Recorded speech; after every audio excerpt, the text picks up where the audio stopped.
Get out of here. Paying the bills doesn't make you family. Those were the exact words my own son, Kevin, shouted at me during the family Christmas gathering, in front of all our relatives. I had just mentioned the $15,000 I had spent on him over the last year, and his wife, Jessica, leaned in and whispered in my ear, "You're just jealous of my mother." I smiled. Then let them pay the $15,000. That night, I shut it all down. By morning, there was police, tears, and total chaos. My name is Helen. I am 67 years old, and that December night I discovered that to my son, I was not his mother, but a walking ATM. 35 years of sacrificing, working as a housekeeper in 5 different houses to support him after his father died. I paid for his college, his fancy wedding. I gave him the money for the down payment on his house. And this is how he repaid me. But let me tell you how it all began. That family gathering was in my own home, the humble little house where I raised Kevin with so much love. I had cooked all afternoon roast turkey, stuffing, Christmas punch. The table was set with my best dishes, the ones I saved for special occasions.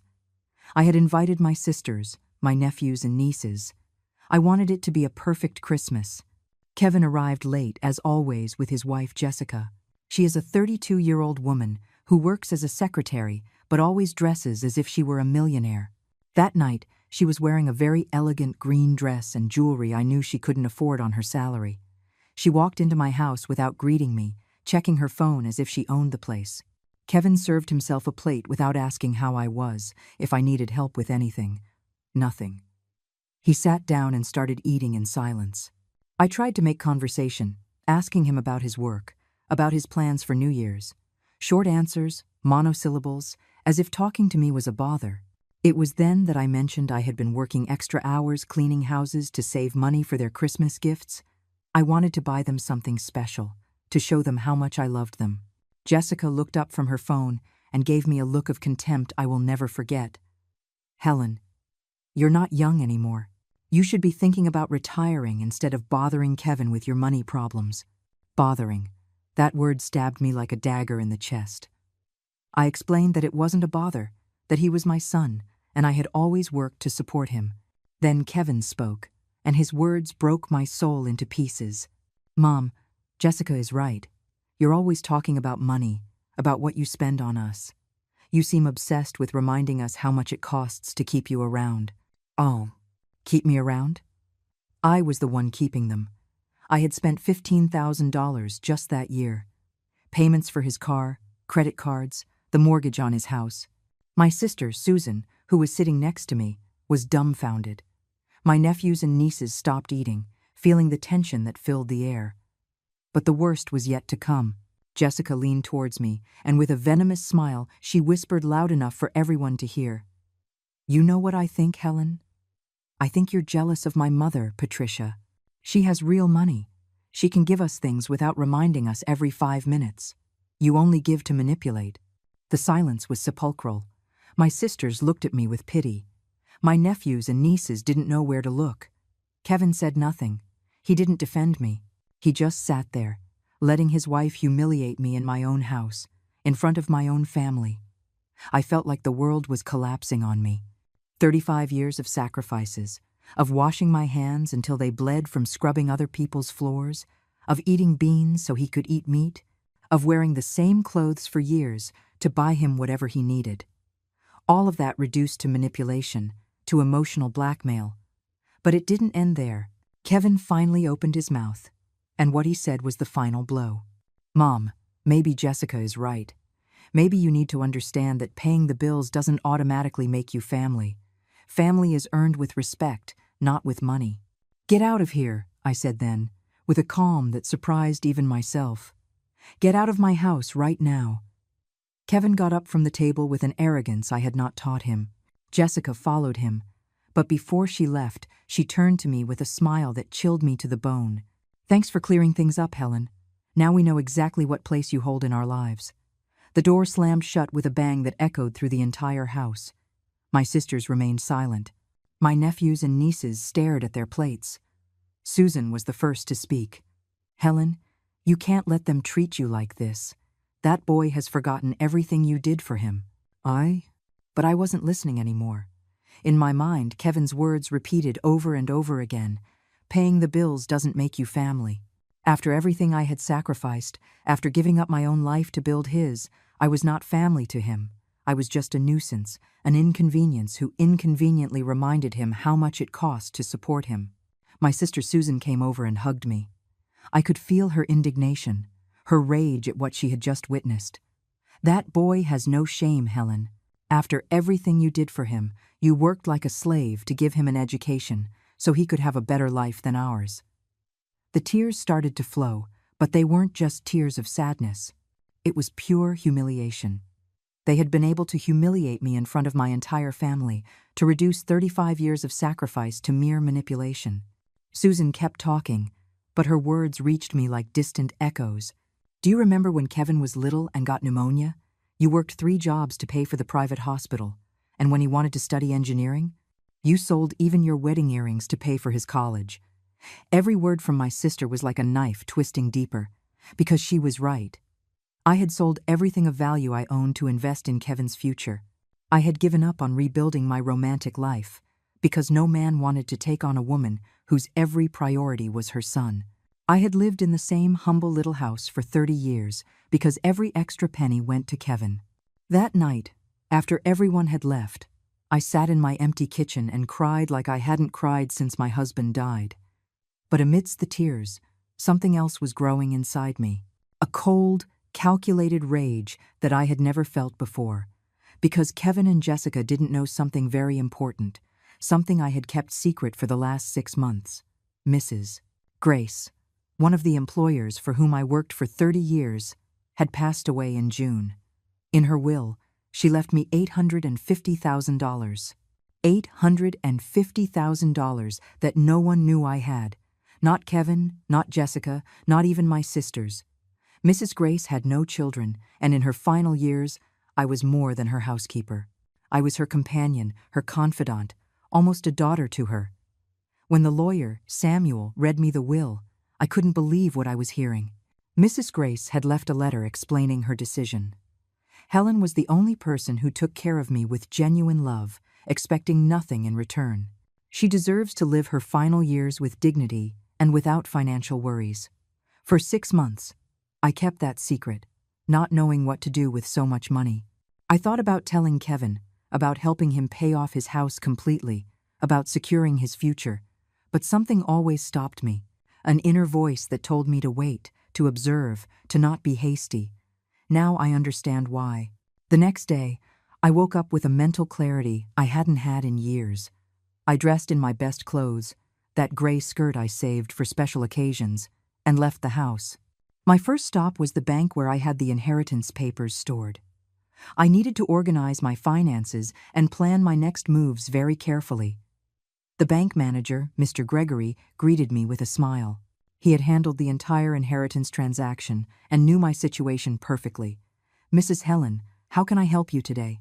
"I want to cancel all the automatic transfers I have scheduled for my son, Kevin," I said in a firm voice. "All of them. The payment for his house, his car, his credit cards, everything." Mr. Gregory looked surprised. For years he had processed those transfers. He knew I was left with practically no money each month to cover Kevin's expenses. He had seen me come in at the end of every month with crumpled bills, the product of my work as a housekeeper, to make sure my son's payments were covered. "Are you sure, Mrs. Helen? These are significant payments. The mortgage payment, the car loan, 3 different credit cards. We're talking about almost $3,000 a month. Completely sure. And I want the cancellation to be effective immediately." I signed all the necessary papers, Mr. Gregory explained that Kevin would receive notifications from all the banks and companies informing him that the payments had been suspended, that he would have about a week before they started charging him late fees.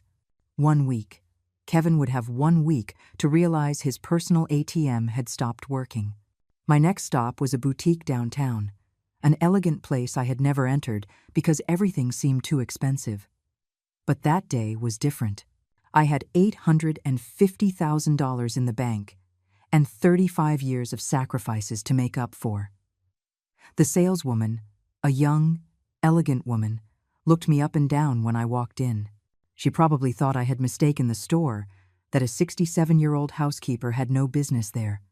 "How can I help you?" she asked with a forced smile. "I want a dress," I said.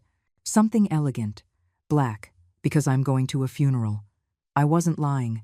I was going to the funeral of submissive Helen, of the Helen who swallowed insults, of the Helen who believed love was demonstrated by letting herself be humiliated. That Helen had died last night in my kitchen. The dress I chose cost more than my monthly salary as a housekeeper. Black, elegant, with a cut that made me look like what I now was, a woman with power. I also bought myself high-heeled shoes, a genuine leather handbag, and pearl earrings. I left that boutique feeling like a completely new person. That afternoon, as I was walking downtown with my purchases, my phone rang. It was Kevin. For the first time in years, he was calling me. "Mom, I need to talk to you. Something weird happened with the banks." His voice sounded worried, confused, almost desperate. I smiled as he continued to speak. "I got like 10 different notifications saying automatic payments were canceled. It must be a system error. You didn't change anything in your account, did you?" "How strange, Kevin," I replied in the sweetest voice I could manage. "And what were those payments for?" "You know, Mom, the usual. The house, the car, the cards. The payments you help us cover." Now he was saying, "help us." It was no longer manipulation, no longer an obsession with money. Now it was help. How quickly words change when you need something. "Kevin, last night you and your wife made it very clear to me that paying the bills doesn't make me family. So I decided to stop paying bills." The silence on the other end of the phone was glorious. I could imagine his face, his panic, his desperation as he processed what he had just heard. "Mom, wait. You can't do that. I have commitments, obligations. If I don't pay the mortgage this month, they're going to charge me interest. The bank could start foreclosure proceedings. And what does that have to do with me, Kevin? You yourself said that paying bills doesn't make me family, so I'm not responsible for the bills of someone who is not my family." "But Mom, I didn't mean..." "You didn't mean what? That I'm an ATM? That I'm obsessed with money? That I manipulate with my payments? Because that's exactly what you said." Kevin's voice began to break. It was the first time in years I had heard him like this, vulnerable, scared, but it was too late for regrets. "Mom, please, we need to talk. Come to the house, we can fix this." "No, Kevin, your house is your problem now. I have my own plans." I hung up the phone and turned it off. For 35 years I had been available 24 hours a day. That, too, was over. That same afternoon, I took a taxi to the most elegant hotel in the city, the Grand Plaza, a place I had only been to once, when I dropped off clean clothes for one of my employers who was staying there. I never imagined that one day I would be the guest. The receptionist looked at me strangely when I asked for the most expensive suite available. An older woman, dressed in simple clothes, asking for luxury accommodation. But when I took out my new credit card, the one the bank had given me after the inheritance, her attitude changed completely. "It will be a pleasure to have you, Mrs. Helen. How many nights will you be staying with us?" "1 week, to start." The suite was larger than my entire house. It had a living room, a bedroom with a huge bed, a bathroom with a jacuzzi, and a spectacular view of the city. I sat on the leather sofa, and for the first time in decades, I allowed myself to breathe without worry. The next day, my phone started ringing nonstop. Kevin, Jessica, unknown numbers. I decided to turn it on just to listen to the voicemails. The first one was from Kevin, and his desperation was evident. "Mom, please answer. Jessica is very worried. She says maybe we were too hard on you. We can talk, find a solution." The second message was from Jessica, and her tone had completely changed. She was no longer the arrogant woman from 2 days ago. "Helen, it's Jessica. I think there was a misunderstanding. Kevin told me about the problems with the banks. We can sit down and talk like family." Like family. Now that they needed money, I was family again. The third message surprised me. It was from Patricia, Jessica's mother, the rich woman I was supposedly jealous of. "Mrs. Helen, this is Patricia. My daughter told me what happened. I would like to speak with you. I think we can find a solution that benefits everyone. Benefits everyone. How interesting. When they humiliated me, no one thought about benefiting me. But the fourth message was the one that amused me the most. It was Kevin again, but this time crying. "Mom, I don't know what to do. Jessica is furious. She says it's my fault. Her mom is pressuring her to leave me if I don't fix this. They're going to take away the house, the car, everything. Please, Mom. I know I don't deserve it, but you're my mother. You can't abandon me like this." Now I was his mother. When everything was falling apart, when he desperately needed help, then he remembered I was his mother. That afternoon, I decided to treat myself to a luxury I had never had before. I went to a spa.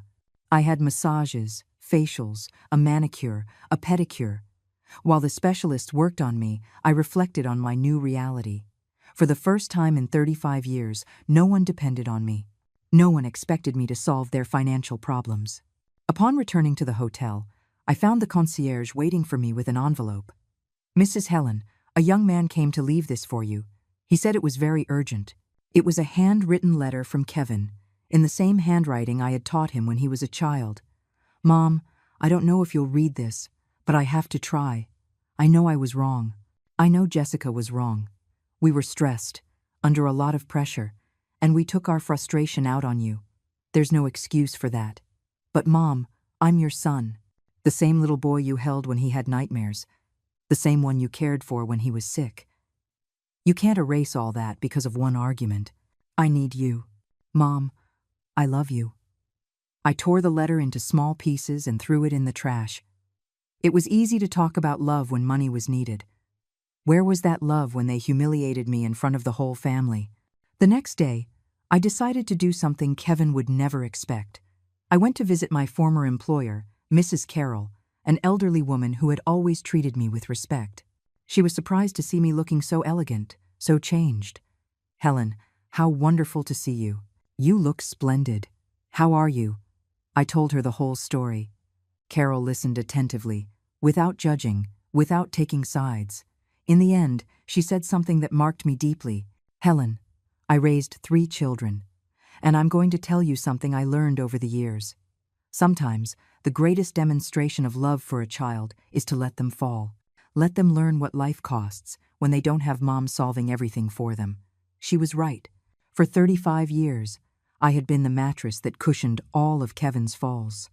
I had never allowed him to face the consequences of his decisions. He had never learned the real value of money because he always knew Mom would be there to rescue him. That night, in my hotel suite, I made a decision that would change everything forever. I called the lawyer, Samuel, the same one who had handled Mrs. Grace's inheritance. "Samuel, I need to consult you about something. What legal options do I have if someone has publicly defamed me, deliberately caused me emotional distress?" "Are you thinking of suing someone, Mrs. Helen?" "I'm thinking of protecting myself and making sure that the people who have hurt me understand that their actions have consequences." Samuel explained the options. Lawsuit for moral damages, for defamation, for psychological harm, all documented, all legal, all perfectly justified. "Do you have proof of what you're telling me?" I smiled, because what Kevin and Jessica didn't know was that for the past few months, every time they came to my house, I had recorded our conversations. I had all their humiliations, all their contempt, all their poisonous words saved on my phone. "Samuel, I have more proof than you can imagine." Samuel reviewed the recordings I brought to his office. His expression changed completely as he listened to the words of Kevin and Jessica, especially when he got to the part where Jessica whispered about me being jealous of her mother and Kevin declaring that paying bills didn't make me family. "Mrs. Helen, this is more than enough for a lawsuit for moral damages. The humiliations were public, deliberate, and clearly caused emotional harm. Furthermore, we have the aggravating factor that you are a senior citizen, which increases the severity of the case." "Perfect. I want you to prepare everything, but first, I'm going to give them one last chance to apologize publicly." "One last chance?" "Yes. I want to see how far they are willing to go. I want them to retract everything, to apologize to me in front of the same family that witnessed the humiliation. If they don't, we will proceed with the lawsuit." Samuel smiled. He was an older man, experienced in family cases, and he understood my strategy perfectly. I think that's an excellent idea. In the meantime, I'll prepare all the legal documentation. I left the lawyer's office feeling powerful for the first time in decades. I had taken control of my life. I had stopped being a victim to become the protagonist of my own story. That afternoon, I decided to call Kevin. He answered on the first ring, as if he had been desperately waiting for my call. Mom, finally. I was so worried. Where are you? I've been to your house 3 times and you're not there. I'm in a place where I can think clearly, Kevin. Away from the toxic environment where I was humiliated. Mom, about that. Jessica and I have been talking. We think we all got carried away that night. Maybe we could sit down and talk. Sit down and talk? After what you said to me in front of the whole family? After reducing 35 years of sacrifice to mere manipulation? Mom, please, we're going through a very difficult time. The banks have already started calling. If I don't pay this week, they're going to start foreclosure proceedings. Oh, so now you're going through a difficult time. When you humiliated me, I wasn't going through anything difficult, was I? Kevin sighed on the other end of the phone. I could feel his frustration, his growing desperation. What do you want me to do, Mom? What do you need for us to fix this?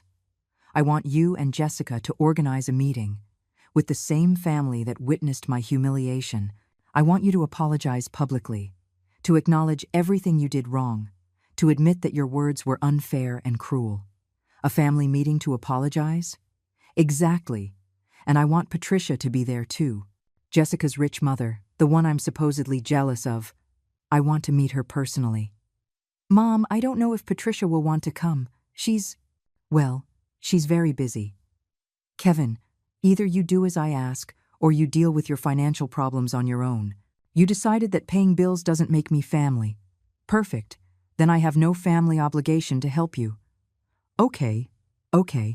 I'll organize the meeting. When? Tomorrow night. At my sister Susan's house. Neutral ground. And Kevin, you'd better come with a completely different attitude. I hung up the phone and immediately called Susan to tell her the plan. Sister, could you lend us your house tomorrow for a family meeting? Of course, Helen. But tell me, what do you have planned? Justice, Susan. Simple justice. The next day, I prepared as if it were the most important battle of my life. I wore the elegant black dress I had bought, the high heels, the pearl earrings. I had my makeup and hair done at the hotel's beauty salon. When I looked in the mirror, I didn't recognize the woman looking back at me. She was elegant, powerful, self-assured. I arrived at Susan's house exactly at the agreed-upon time. My sister greeted me with wide eyes. Helen, you look spectacular. What have you done to yourself? I found myself, sister. After 67 years, I finally found myself. Kevin arrived 15 minutes late, as usual. Jessica was with him, but her attitude was completely different. No arrogance, no superiority. She seemed nervous, almost scared. And behind them came a woman I assumed was Patricia. Patricia was a woman of about 58, well-dressed, but not as much as Jessica had boasted. In fact, her clothes looked expensive but not new, as if they had been bought some time ago. Her jewelry also looked authentic but worn. There was something about her that didn't fit the image of the wealthy woman Jessica had painted. Helen, a pleasure. I'm Patricia, Jessica's mother. I'm very sorry about what happened the other night. Her tone was conciliatory, almost servile. Nothing like the arrogance I expected to find. We sat in Susan's living room. Kevin and Jessica on one sofa, Patricia in a chair, me in the main armchair. My sister remained standing, a silent witness to what was about to happen.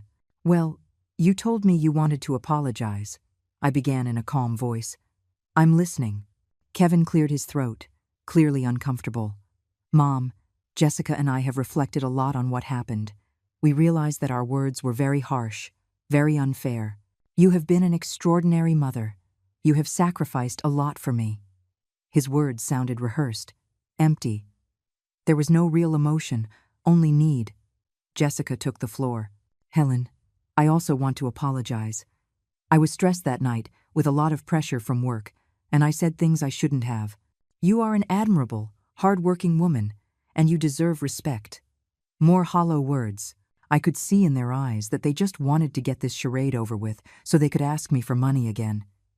"And you, Patricia, do you also apologize?" I asked her directly. Patricia looked at me, surprised, as if she hadn't expected to be included. "Well, I wasn't present that night, but if my comments through Jessica offended you in any way, of course I apologize." "Your comments through Jessica? Do you mean when your daughter told me I was jealous of you because you have real money?" The silence was sepulchral. Patricia became visibly nervous. Jessica looked at her in panic. It was clear that some lies were about to come to light. "Well, that must have been a misunderstanding." I smiled. It was the perfect moment for the first revelation. "How curious, Patricia.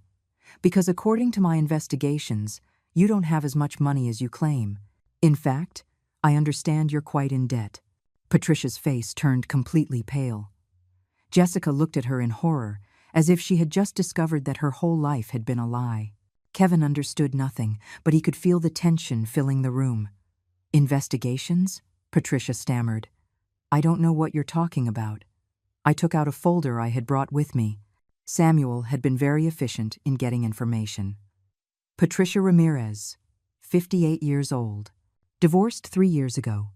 Your ex-husband got most of the assets in the divorce because he discovered you had been spending compulsively and hiding debts. You currently owe $200,000 between credit cards, personal loans, and a mortgage that is in default." The silence was so thick you could cut it with a knife. Jessica stared at her mother as if she were seeing her for the first time in her life. "Mom, is that true?" Jessica whispered. Patricia tried to regain her composure, but her voice trembled as she spoke. Those are private matters. You have no right to investigate my personal life.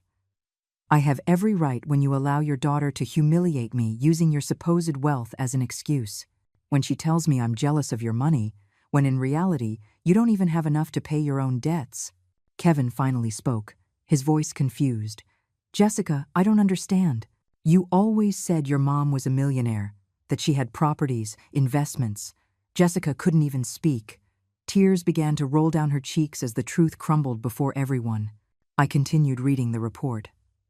"What's more, Patricia works as a sales associate at a department store, with a salary that barely covers her apartment rent. The jewelry she wears are imitations bought from second-hand stores. The car she drives is about to be repossessed." "That's enough," Patricia shouted, completely losing her composure. "You have no right to expose my life like this." "I have no right? Just as you had no right to allow your daughter to humiliate me based on lies? Just as you had no right to make me feel inferior for not having your supposed money?" Jessica finally found her voice, but it was barely a broken whisper. "Mom, why did you lie to me? Why did you make me believe we were rich?" Patricia completely broke down. Tears streamed down her face as the truth came pouring out. "Because I wanted you to be proud of me. Because when your dad left me, I was left with nothing. I lost the house, the cars, everything. But I didn't want you to know that your mother was a failure." Patricia's sobs filled the room. Jessica looked at her with a mixture of horror and compassion, while Kevin tried to process all the information.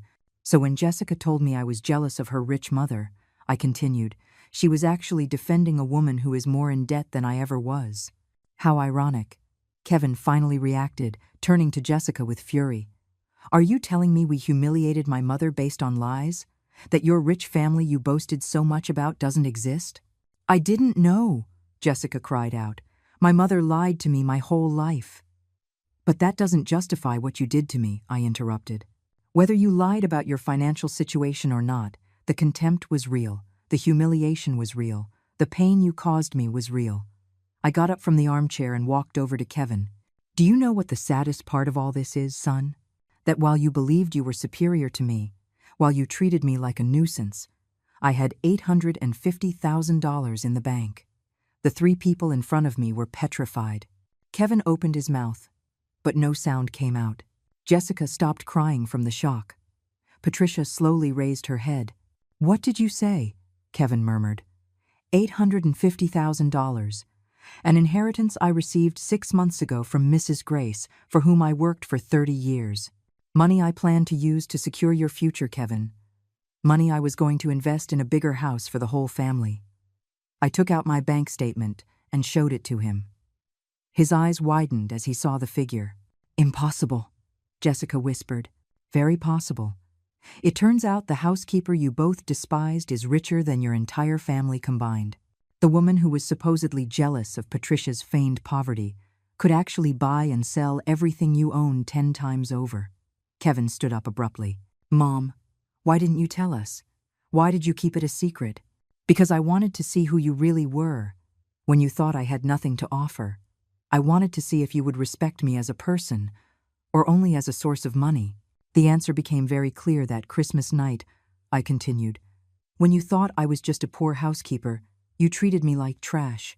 You humiliated me. You despised me. You told me that paying bills didn't make me family. Patricia finally spoke, her voice trembling. Mrs. Helen, if we had known— What? You would have treated me better? You would have feigned respect for my money? That's exactly the problem.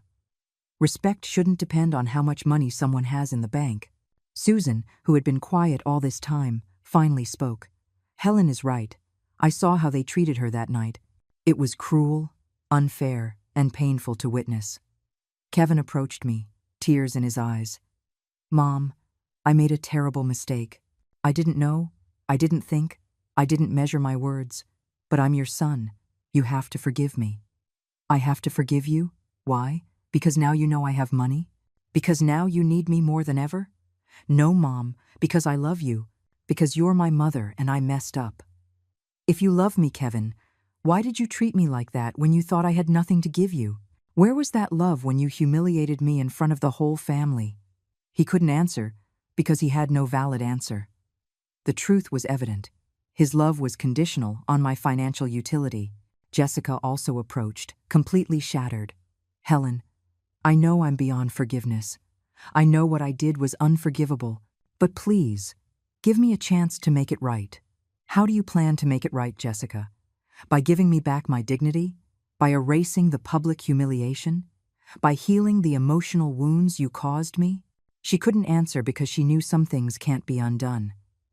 I looked at the three of them, so vulnerable now, so different from that Christmas night when they felt superior to me. Now you are going to experience something I lived for 35 years, financial uncertainty. You are going to know what it feels like to not have someone to solve your financial problems. You are going to learn the real value of money. What do you mean? Kevin asked, though he already knew the answer. That you are going to face your debts alone. That you are going to learn to live without the ATM you so despised. But, Mom, Kevin stammered, I can't lose the house. Jessica will lose her job if we end up on the street. We have a life built. A life built? With my money? With my sacrifices? That's not your life, Kevin. It's the life I gave you while you despised me for giving it. Jessica threw herself to her knees in front of me, sobbing uncontrollably. Please, Helen, I know I don't deserve it, but I beg you, we can change, we can be different. Give me a chance to show you I can be the daughter-in-law you deserve. You had 32 years to be the daughter-in-law I deserve, Jessica. You chose to be cruel, dismissive, and abusive. Those choices have consequences. Patricia also approached, desperation in her voice. Mrs. Helen, I take full responsibility. It was my fault for filling Jessica's head with lies about my situation. But please, don't punish my daughter for my mistakes. Your daughter is a 32-year-old adult, Patricia. She chose to humiliate me based on false information she never bothered to verify. She chose to treat me like trash because she thought she could get away with it. I headed for the door, but before leaving, I turned to face them one last time. For 6 months, I kept the secret of my inheritance, waiting for the right moment to tell you. I thought I would do it on Christmas. I thought it would be a perfect gift for the whole family. But you showed me who you really were before I had the chance. Kevin stood up abruptly. So this is all revenge. You set us up. A trap? No, Kevin. A trap would have been pretending to be poor to test you. I simply didn't mention my good fortune. You chose to treat me badly without any provocation on my part. But we're family, he shouted in desperation. Family? You yourself said that paying bills doesn't make me family. Let's apply that logic. Humiliating, despising, and mistreating doesn't make you family either. I left Susan's house feeling liberated, but also emotionally exhausted. The taxi was waiting for me outside to take me back to the hotel. During the ride, I reflected on what had just happened. I had exposed all the lies. I had revealed my true situation, but I knew this was just the beginning.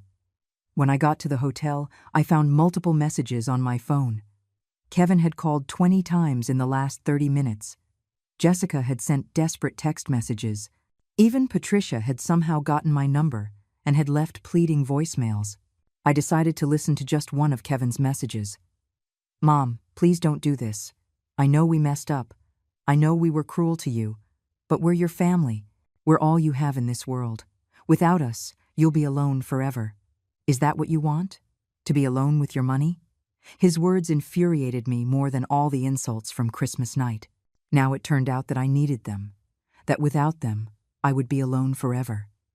The same emotional manipulation, but now with added desperation. I immediately called Samuel. "Attorney, proceed with the lawsuit. I want you to file all the documents tonight." "Are you sure, Mrs. Helen? Once we initiate the legal process, there's no going back." "Completely sure. I want you to sue for moral damages, defamation, and psychological harm. I have the recordings. I have witnesses. I have everything you need." "Perfect. I will file the lawsuit tomorrow morning. What amount do you consider appropriate?" $100,000.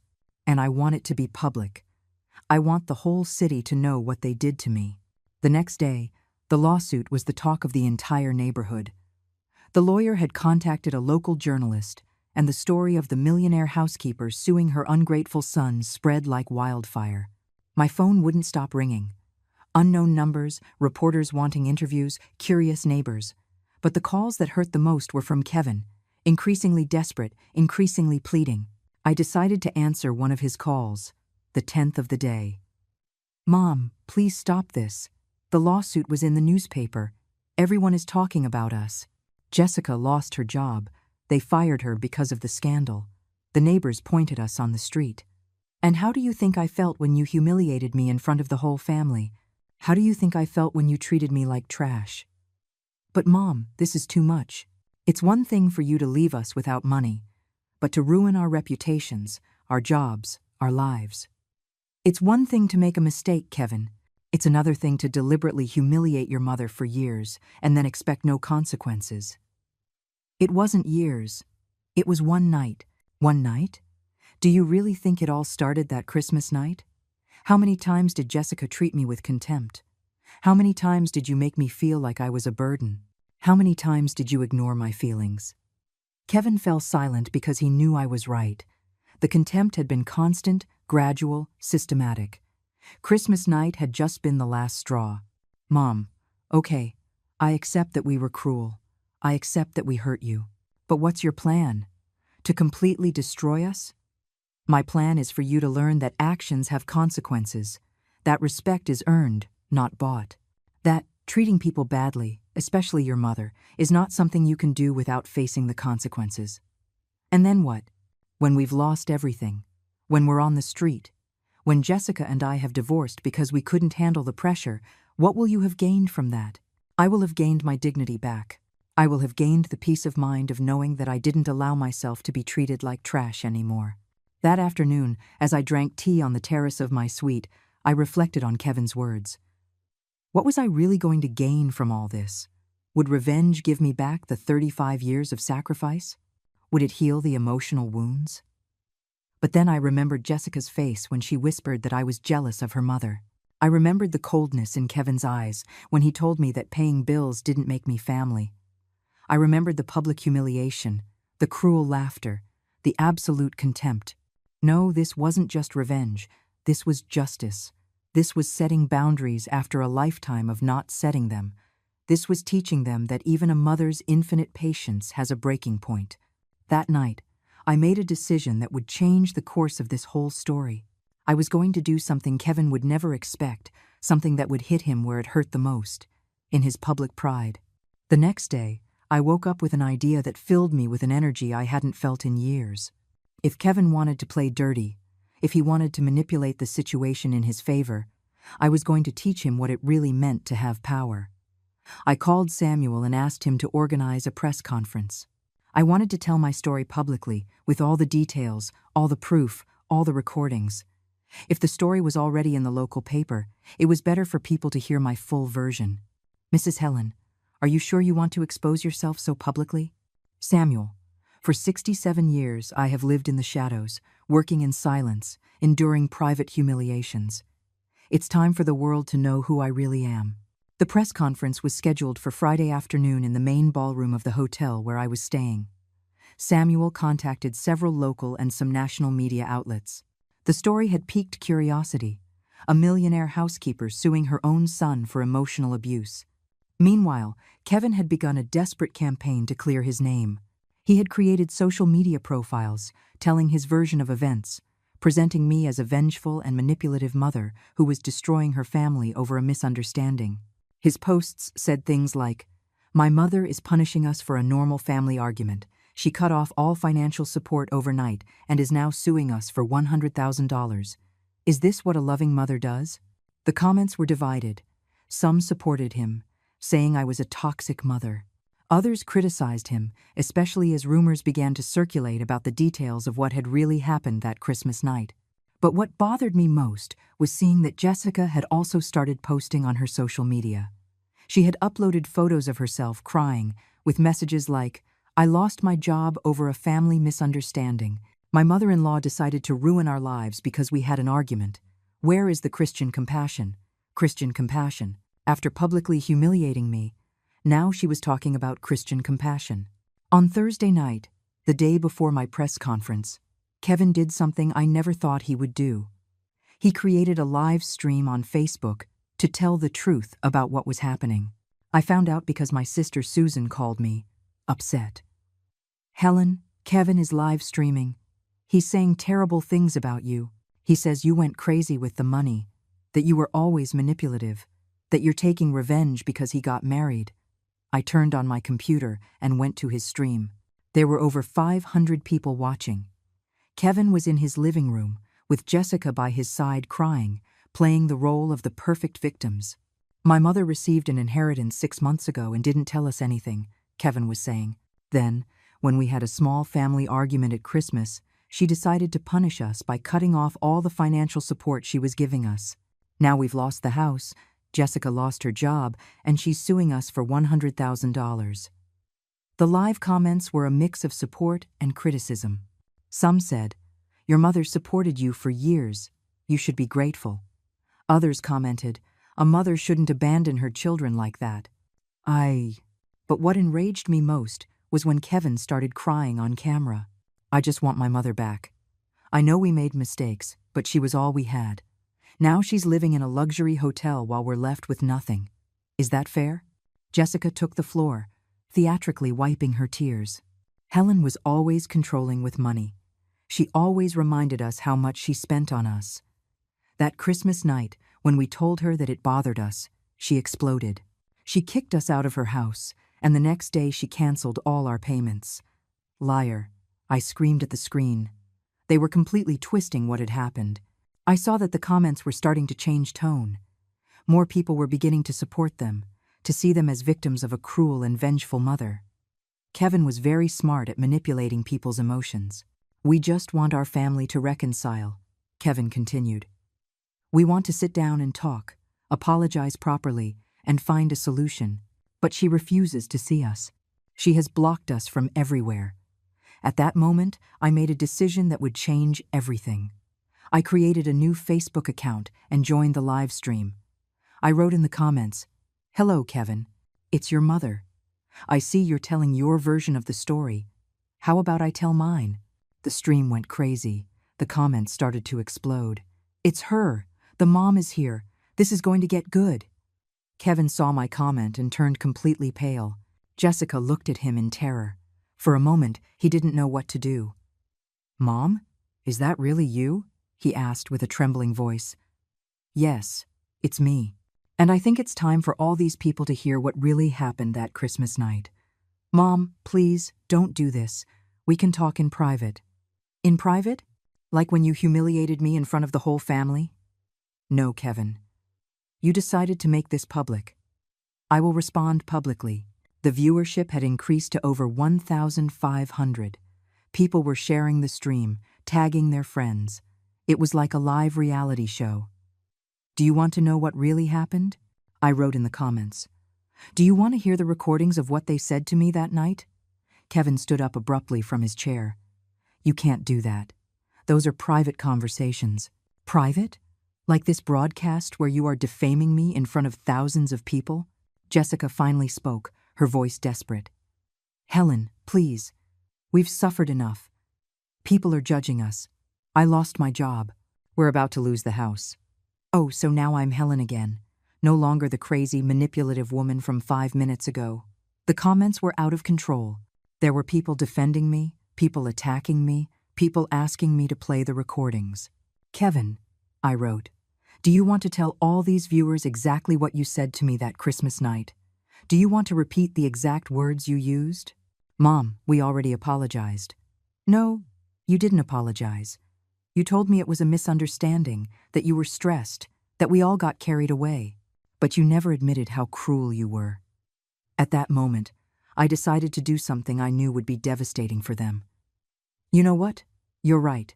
It's better if the recordings speak for themselves. And without further ado, I started playing the audio from Christmas night through my computer speakers directly into their live stream. Jessica's voice came through, clear and crisp. You're just jealous of my mother. She has real money. Then Kevin's voice. Paying the bills doesn't automatically make you family. The silence on their stream was absolute. The comments exploded with outrage towards them. The comments on the stream turned into an avalanche of criticism against Kevin and Jessica. What ungrateful children. Poor lady. They deserve everything that's happening to them. Kevin tried to defend the indefensible, but his voice sounded desperate and unconvincing. Those recordings are taken out of context, he stammered. There was an argument. We all said things we regret. I continued playing more parts of the audio. Jessica's contemptuous voice saying I was obsessive about money. The cruel laughter when I mentioned my sacrifices. The exact moment when Kevin told me I sounded like a complaining ATM. Every second of audio was more devastating than the last. The viewership of the stream increased to over 3,000 people. The story was going viral in real time. This is what you call a small family argument, I wrote in the comments. Humiliating a 67-year-old mother in front of her entire family. Jessica tried to take control of the situation. Helen, I understand you're hurt, but this isn't going to repair our relationship. This is just making things worse for everyone. Repair our relationship? What relationship, Jessica? The one where you treat me like trash and I pretend it doesn't hurt? The comments were relentless. That daughter-in-law is a snake. The son is ungrateful. Mrs. Helen, you did the right thing. Kevin finally lost his composure completely. That's enough, Mom. You're destroying our lives. People are attacking us on the streets. Jessica can't even leave the house. And how do you think I felt when you attacked me that night in my own house? When you made me feel like a stranger in my own family? At that moment, I decided to play the most painful part of the recording. The moment when Kevin told me to get out of my own house and Jessica's final words. Thanks for clearing things up, Helen. Now we know exactly what place you hold in our lives. The silence after those words was sepulchral. Even the comments paused for a few seconds, as if everyone was processing the cruelty of what they had just heard. Then, the comments exploded with a fury I had never seen. They are monsters. How can they treat their mother like that? They deserve to lose everything. Mrs. Helen, don't give them a single penny. Kevin stood up abruptly and tried to end the stream, but it was too late. Thousands of people had already recorded clips of the stream and were sharing them on all social media platforms. Before he could end the stream, I wrote one last comment that I knew would be devastating. For everyone watching this, for 35 years, I worked as a housekeeper to give this man the life I never had. I paid for his college, his wedding, his house, his car. I spent my last savings on him. And this is how he repaid me. Now that I have my own money, that I no longer need to be his ATM, he wants to play the victim. The only victim here is me. Kevin abruptly ended the stream, but the damage was already done. In less than an hour, clips of the stream were circulating all over the city. The neighbors who used to greet him now pointed at him with contempt. The store where Jessica had worked issued a statement saying they had fired her for representing values contrary to those of the family-owned company. My phone wouldn't stop ringing. Reporters, television shows, even producers of entertainment programs wanted to interview me. The story had transcended local boundaries and was becoming a national phenomenon. That night, I decided to cancel the press conference I had planned. It was no longer necessary. The live stream had accomplished more than any formal event could have. The next day, I woke up to a call from Samuel. "Mrs. Helen, did you see the news?" The story was on national programs. They're calling Kevin the most ungrateful son in the country. I turned on the television, and sure enough, my story was on every channel. Morning shows, news programs, entertainment shows.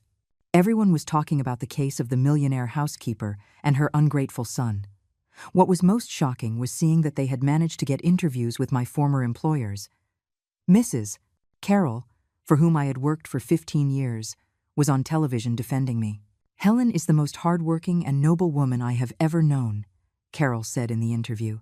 "She never missed a day of work. She was always worried about saving money for her son. To see how they treated her is heartbreaking." Another of my former employers had also been interviewed. Helen sacrificed her whole life for that boy. She worked in 3 houses simultaneously to pay for his studies. We saw her come home exhausted, but always with a smile because she knew she was building her son's future. The testimonials continued throughout the morning. My former bosses, neighbors, even the grocer from the corner store where I shopped for years, all telling stories of my sacrifices for Kevin. But what struck me the most was an interview they did with the sister of Mrs. Grace, the woman who had left me the inheritance. "My sister Grace always said that Helen was like a daughter to her," the woman explained. In the last years of her life, Helen was not only her employee, she was her companion, her confidant, her family. That's why she left her that inheritance. Because she knew that Helen had cared for her with genuine love, not for personal gain. As I was watching the news, my phone rang.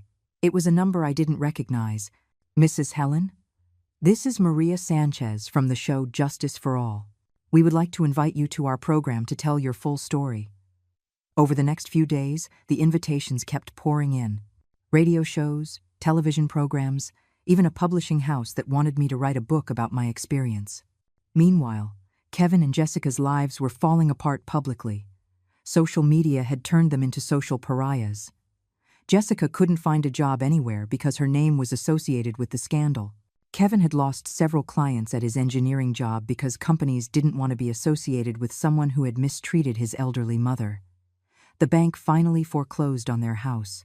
They were seen leaving with their belongings in boxes, while neighbors recorded them and uploaded the videos to social media. The comments were ruthless. "They deserve it. Divine karma. Now they'll know what it's like not to have mom." A week after the viral stream, I received an unexpected call. It was Patricia, Jessica's mother. "Mrs. Helen, please. My daughter is destroyed. Kevin is depressed. They are living in my 1-bedroom apartment, sleeping on the floor. Don't you think they've suffered enough?" Enough? After 1 week? I suffered for 35 years. "Patricia, they created this situation. They chose to humiliate me publicly. Now they are facing the consequences of their actions. But they're thinking about divorce. Jessica says she can't take the social pressure anymore. Is that what you want? To completely destroy their marriage?" The truth was, I didn't know what I wanted. The revenge had been more satisfying than I expected, but also more devastating. Seeing their public destruction gave me a bittersweet feeling. It was justice, but it was also painful to see the son I had raised with so much love suffer.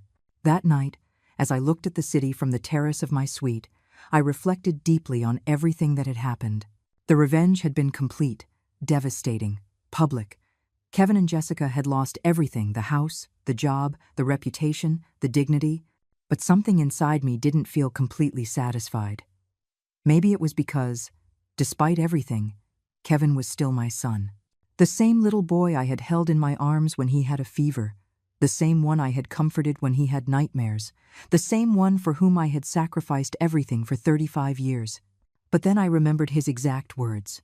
Paying the bills doesn't make you family. And the satisfaction filled me again. The next day, Samuel called me with news I didn't expect. Mrs. Helen, Kevin wants to withdraw his defense in the lawsuit. He is willing to accept full responsibility and pay you the $100,000 for moral damages. $100,000?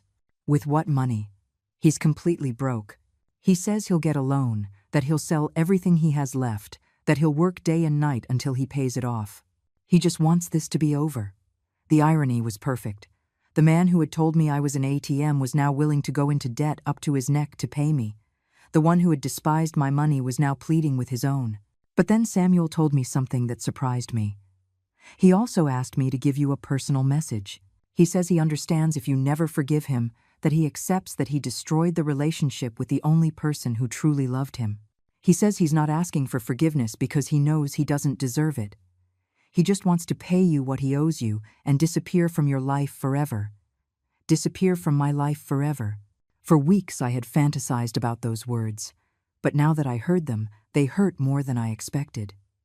That afternoon, I decided to do something no one expected. I took a taxi to Patricia's apartment, where I knew Kevin and Jessica were living. It was an old building in a neighborhood I had known very well in my days as a housekeeper. I knocked on the door of apartment 3B. Patricia opened it, her face a mask of total surprise. "Mrs. Helen, what are you doing here?" "I came to talk to Kevin, for the last time." Kevin appeared behind Patricia. He looked completely different. He had lost weight, had deep dark circles under his eyes. His hair was disheveled. He looked like a man who had aged 10 years in 2 weeks. "Mom," he murmured in a broken voice, "I wasn't expecting to see you. We need to talk, alone." We went out to the small balcony of the apartment. The contrast with my luxury suite was brutal. 2 weeks ago, he lived in a 3-bedroom house, and I lived in a humble little cottage. Now the positions had completely reversed. "How are you?" I asked, although the answer was obvious. "Destroyed," he answered without trying to pretend. "Completely destroyed. I lost everything, Mom. The house, the job, the friends, the reputation. Jessica is going to leave me. She says she can't take the social pressure anymore. And all because of one December night when you decided to humiliate your mother. I know, and I accept it. I'm not here to ask for your pity or forgiveness. I know I don't deserve them." I was surprised to hear him so different. There was no trace of the arrogance from before, of the superiority, of the contempt. He was a broken man who finally understood the consequences of his actions. "What do you want then?" "I want you to know that I understood. I understood what you tried to teach me. I understood what it feels like to be alone, without money, without support, without family. I understood what you lived through all these years while I took you for granted." His words sounded genuine, but it was too late for lessons learned. "I also want to ask you something," he continued. "When I pay the $100,000 from the lawsuit, I want us to consider ourselves completely at peace. That you never have to see my face again if you don't want to. That you can live your life in peace, with your money, without the burden of an ungrateful son." The burden of an ungrateful son? Is that what he thought he was to me? "Kevin, you were never a burden. You were my life's project, my reason for being, my greatest pride. That's why it hurts so much that you treated me the way you did." Tears began to roll down his cheeks. "Mom, I ruined everything. I ruined the relationship with the only person who loved me unconditionally. And the worst part is, I can't blame anyone else. I can't say it was Jessica's fault, or stress, or circumstances. It was me. It was me who chose to treat you badly." For the first time in 2 weeks, I felt a hint of compassion for him, but it wasn't enough to erase 35 years of sacrifice reduced to manipulation. "Do you know what's saddest of all, Kevin? That it took you losing everything to realize what you had." "I know, Mom. And that's why I'm not going to ask you to forgive me. I'm just going to ask you to be happy. To use your money to live the life you deserve. To travel. To spoil yourself. To do everything you couldn't do because you were taking care of me." His words moved me more than I expected. It was the first time in his adult life that he thought about my well-being without mixing it with his own needs. "And what are you going to do?" "I'm going to get a job wherever I can. doing whatever I can. I'm going to pay the lawsuit even if it takes me years. And I'm going to learn to live with the consequences of my actions. At that moment, I made a decision that surprised even myself. Kevin, I'm not going to accept the money from the lawsuit. He looked at me, confused. But Mom, I don't need it. I have more money than I can spend in what's left of my life. And I don't want the rest of your existence to be marked by a debt to me. Then what do you want? I want you to learn to be a real man, to build your life with your own hands, without depending on anyone, to value what you have while you have it, and to never, ever treat someone who loves you badly again. Does that mean you forgive me? I looked him straight in the eyes before answering. That means I'm releasing you from the financial debt. The emotional debt is something you will have to live with for the rest of your life. I stood up to leave, but before stepping off the balcony, I turned to him one last time. Kevin, for 35 years I was your mother. From today, you are free to be your own man. Use it wisely. I left the apartment without looking back. In the taxi back to the hotel, I reflected on what I had just done. I hadn't truly forgiven, but I had released. I had cut the chains that tied me to a toxic relationship, but I had also cut the ones that made me his eternal savior. That night, I called Samuel to officially withdraw the lawsuit. The next day, I bought a small but elegant house in a quiet neighborhood, far from all the painful memories. It was time to start the life I had never allowed myself to have.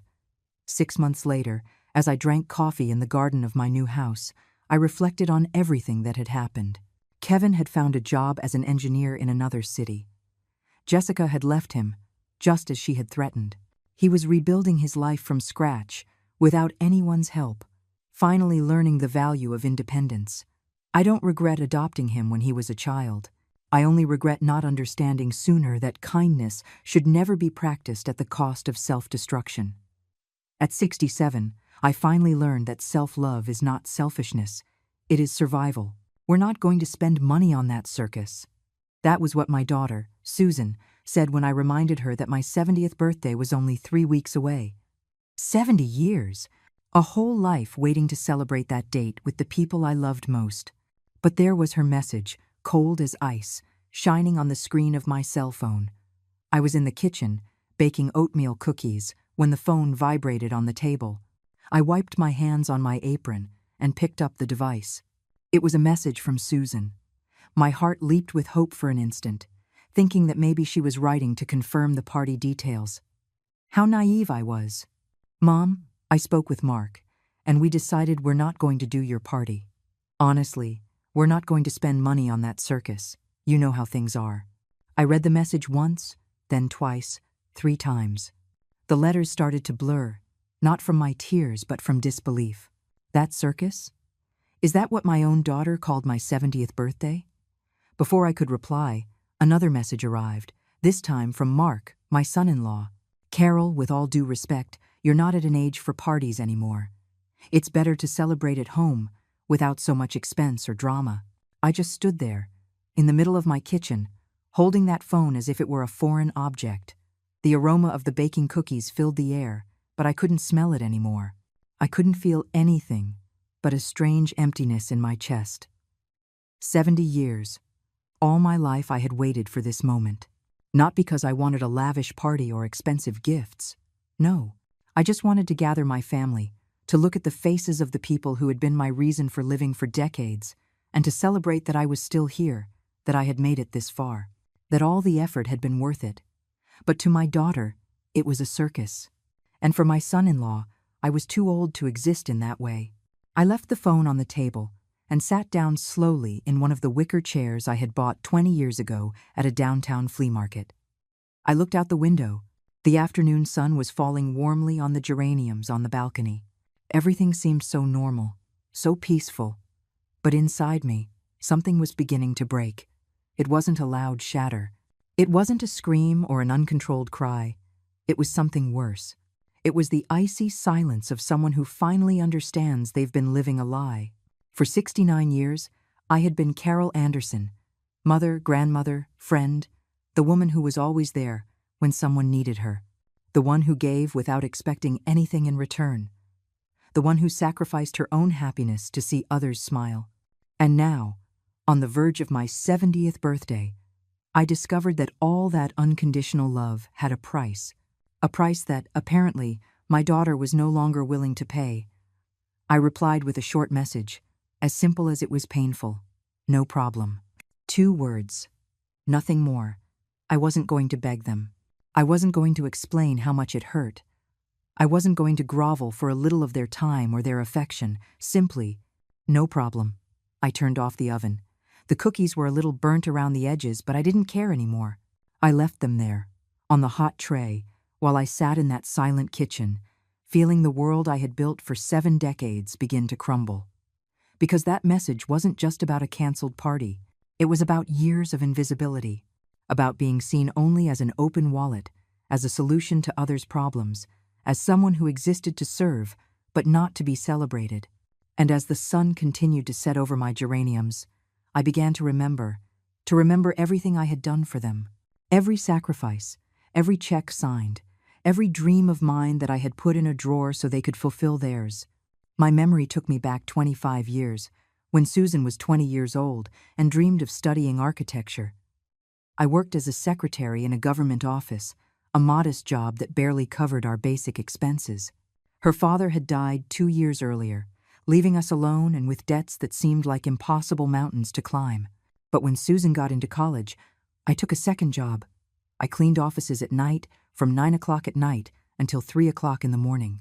I would come home with my hands cracked from the bleach, with my back aching, with my feet swollen. But every month, without fail, I paid my daughter's tuition, 5 full years. 60 months working double shifts so she could graduate without debt, without worries, without having to sacrifice her studies for money. When she finally graduated, I cried with happiness at the ceremony. I watched her walk across the stage in her black cap and gown, receive that diploma that had cost us so much, and I thought it had all been worth it. I thought my sacrifice had built something beautiful. Then came Mark. They met at an architecture firm where they both worked. He was charming at first, attentive to me, always with a polite smile. But I noticed something in his eyes that unsettled me, a kind of cold calculation behind every kind gesture. They got married 3 years after they met. I paid for half the wedding, $8,000 that I had saved for years, tucked away in a cookie tin in the back of my closet. Money I was going to use to fix the roof of my house, which leaked every time it rained. But Susan wanted a beautiful wedding, and I wanted to see her happy.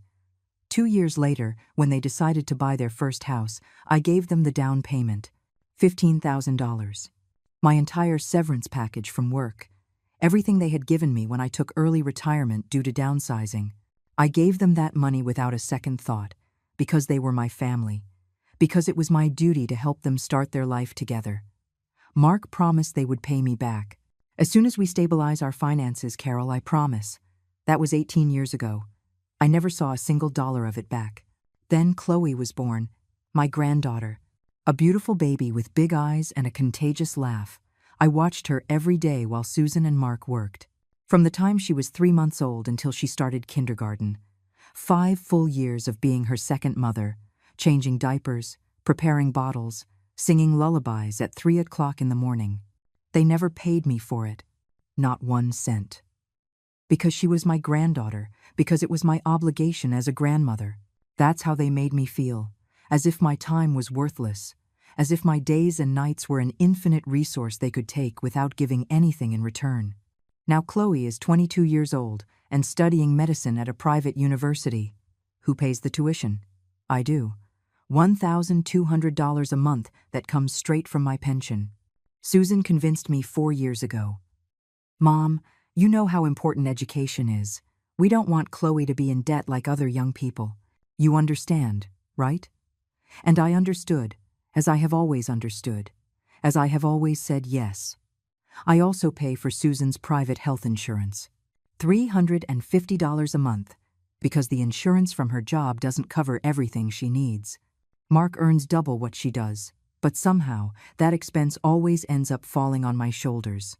And then there's the credit card. The additional card I gave her 10 years ago just for emergencies. Susan uses it for everything.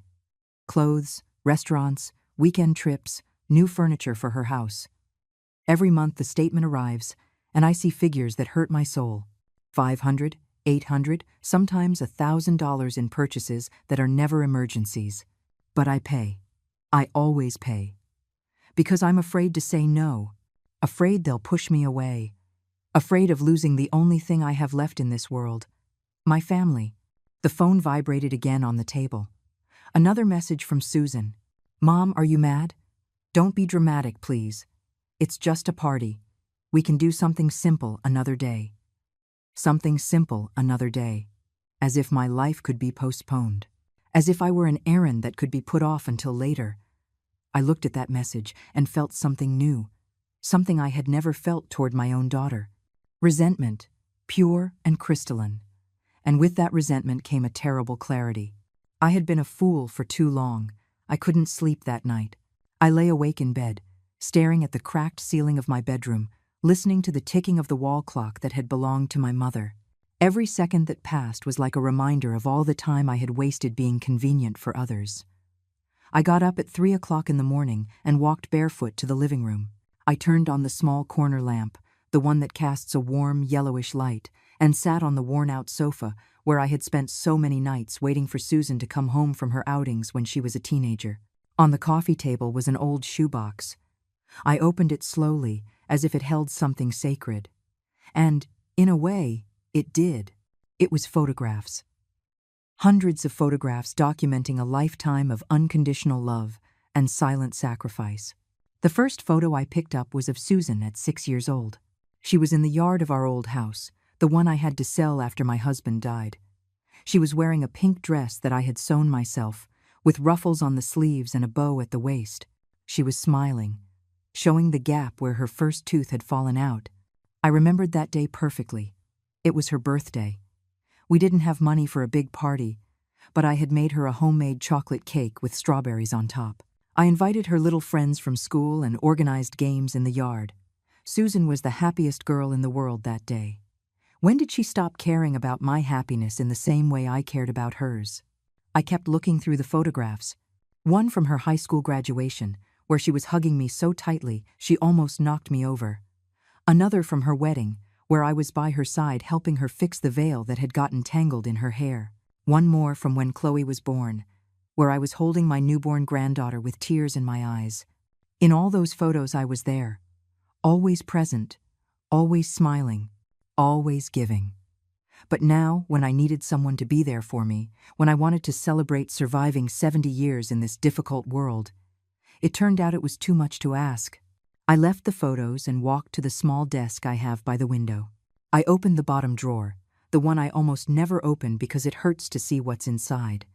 I pulled out a worn folder with the title Family Expenses written in my handwriting on the cover. Inside was everything. Every receipt, every transfer confirmation, every bank statement documenting decades of financial help. I had always been organized with money, even when I didn't have much. I kept everything, not to hold it over them, but because it was my way of maintaining control over something in my life. I started going through the papers with a mix of sadness and astonishment. The numbers began to dance in front of my eyes, adding up in my head like a relentless calculator. Susan's college. $45,000 in total, between tuition, books, materials, and living expenses. Her wedding, $8,000. The down payment on their house, $15,000. 5 years of watching Chloe without pay. If I had charged what any babysitter charged back then, it would be approximately $52,000. Chloe's college tuition, which I've been paying for 4 years, $57,600. Susan's health insurance for the last 10 years, $42,000. The credit card she uses for emergencies. I had run the numbers 6 months ago in a moment of distress, and it already totaled over $38,000 accumulated over all these years, not counting the small loans that were never repaid, the $500 to fix their car, the $1,200 to replace the refrigerator, the $800 to pay one of Mark's traffic tickets, the $300 for expensive school supplies for Chloe. I added it up mentally, even though it pained me. More than $250,000 over 25 years. $250,000. I, who had worked my whole life earning a modest salary. I, who had given up traveling, replacing my old car, fixing the leaks in my roof, buying new clothes, or treating myself to even a small luxury. $250,000 that I had given with love, thinking I was building bridges. Without knowing that, I was only digging my own grave of invisibility. And now they couldn't even spend money on that circus that was my birthday. I closed the folder and put it back in the drawer. But something had changed in me during that sleepless night. It wasn't just pain I felt. It was something more powerful, something more dangerous. It was clarity. The brutal clarity of someone who finally sees the truth without the filters of blind love and maternal guilt. They didn't see me as a mother. They saw me as a resource, an inexhaustible source of money and free services, an ATM with feelings they could ignore whenever they wanted. I went back to bed as the sky was beginning to lighten, but I didn't try to sleep anymore. I lay there, watching the dawn light filter through the cheap curtains I had bought on sale 5 years ago because I couldn't afford better ones. And then I made a decision. If to them I was just a means to get what they needed, then that means was about to run dry. I wasn't going to make a scene. I wasn't going to scream or demand. I wasn't going to beg for their attention or affection. I was simply going to turn off the faucet that had been flowing in only one direction for far too long.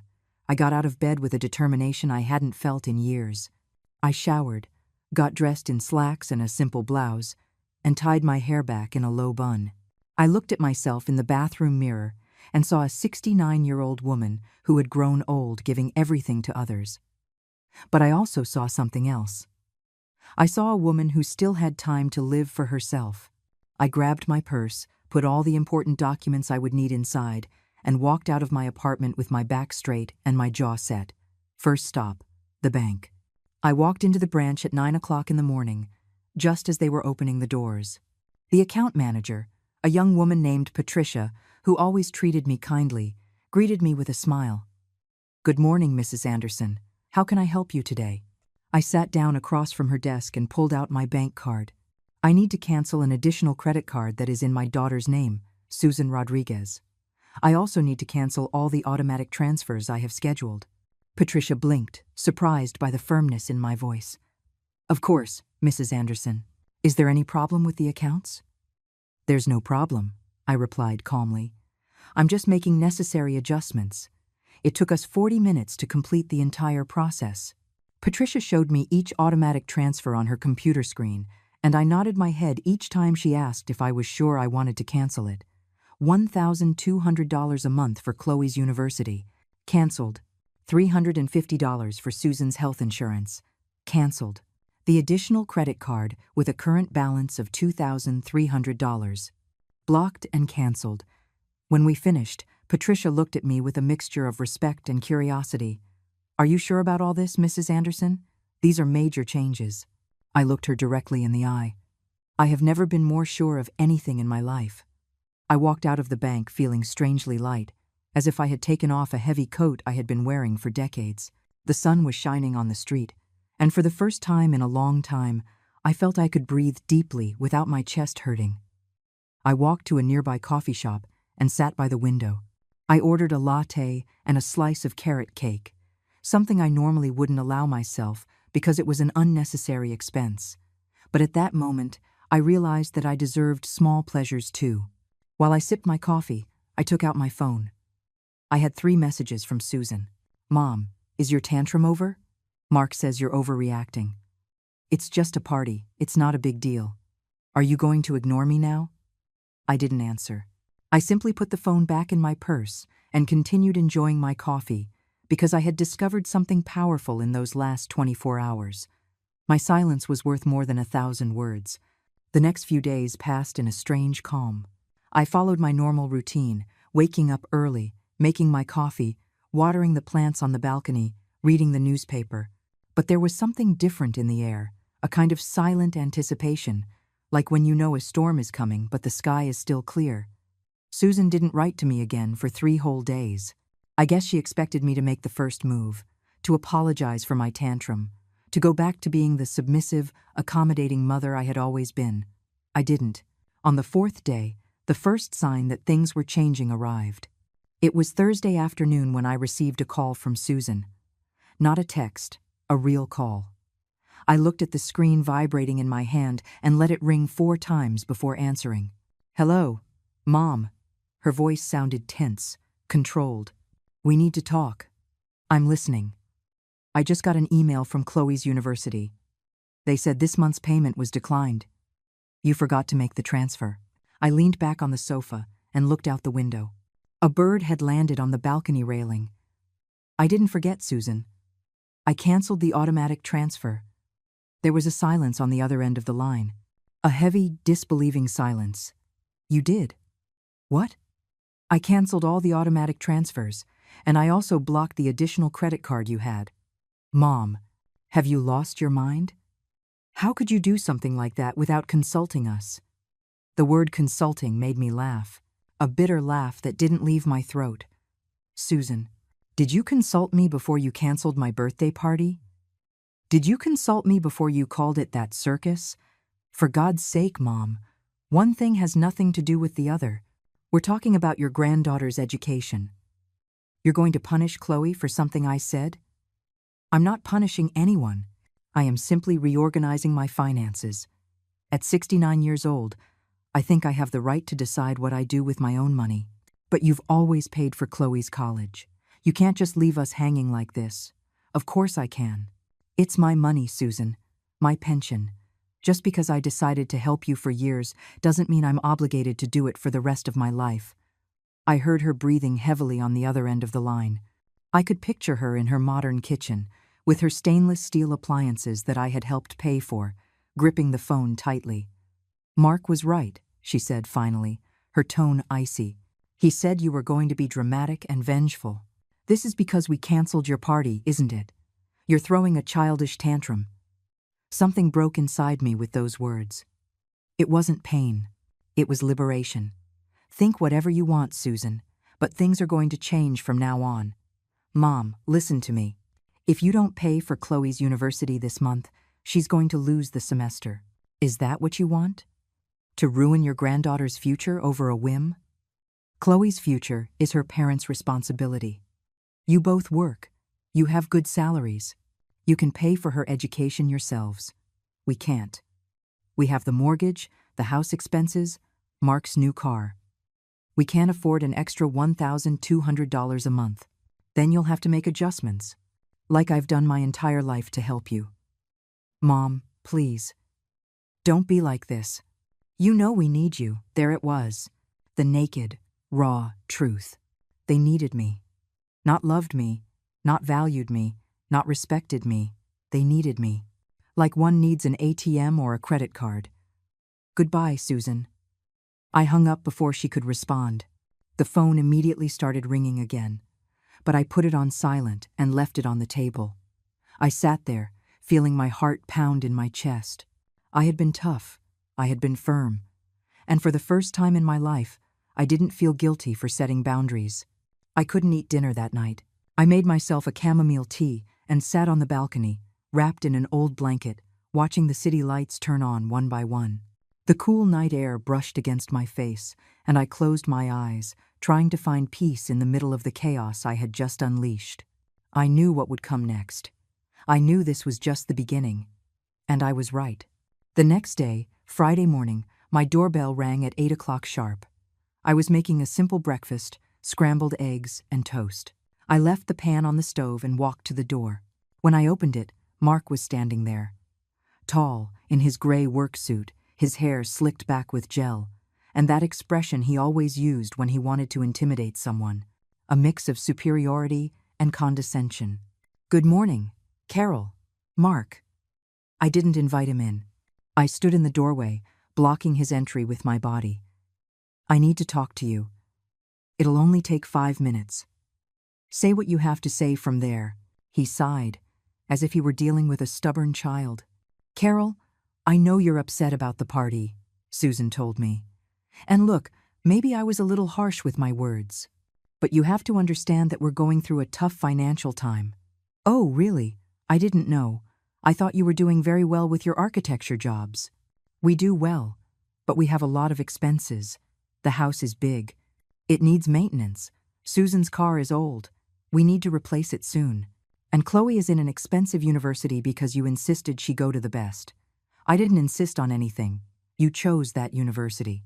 And I agreed to help, not to pay for everything for the rest of my life. Mark took a step forward, closing the distance between us. His voice became deeper, more threatening. Listen to me, Carol. You can't just leave us hanging like this.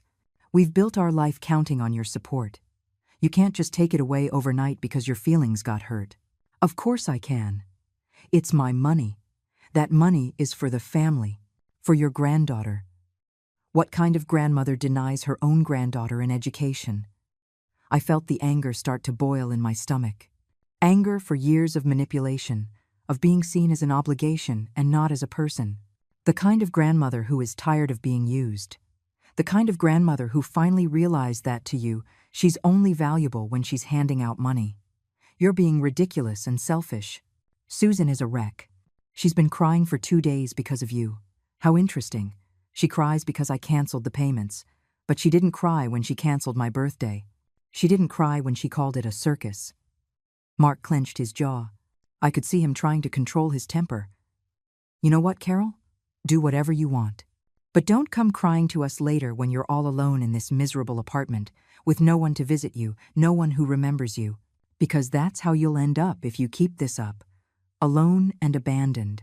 His words tried to pierce my armor, to find that vulnerable part of me that had always been afraid of loneliness, of abandonment, of not being loved. But something had changed. I had changed. I'd rather be alone than be with people who only want me when they need something. Now get away from my door, Mark. And don't come back without being invited. I closed the door in his face before he could answer. My hands were shaking as I slid the deadbolt. I heard his footsteps retreating down the hall, heavy and furious. I leaned against the closed door and took a deep breath. My heart was beating like a runaway drum, but I didn't feel weak. I didn't feel scared. I felt powerful. Because I had just discovered something fundamental. The respect they had never given me, I could give to myself. I went back to the kitchen. My scrambled eggs had gotten cold, but I didn't care. I ate them anyway, sitting by the window, watching life go on as normal on the street below. And as I ate, I thought about all the times I had given in.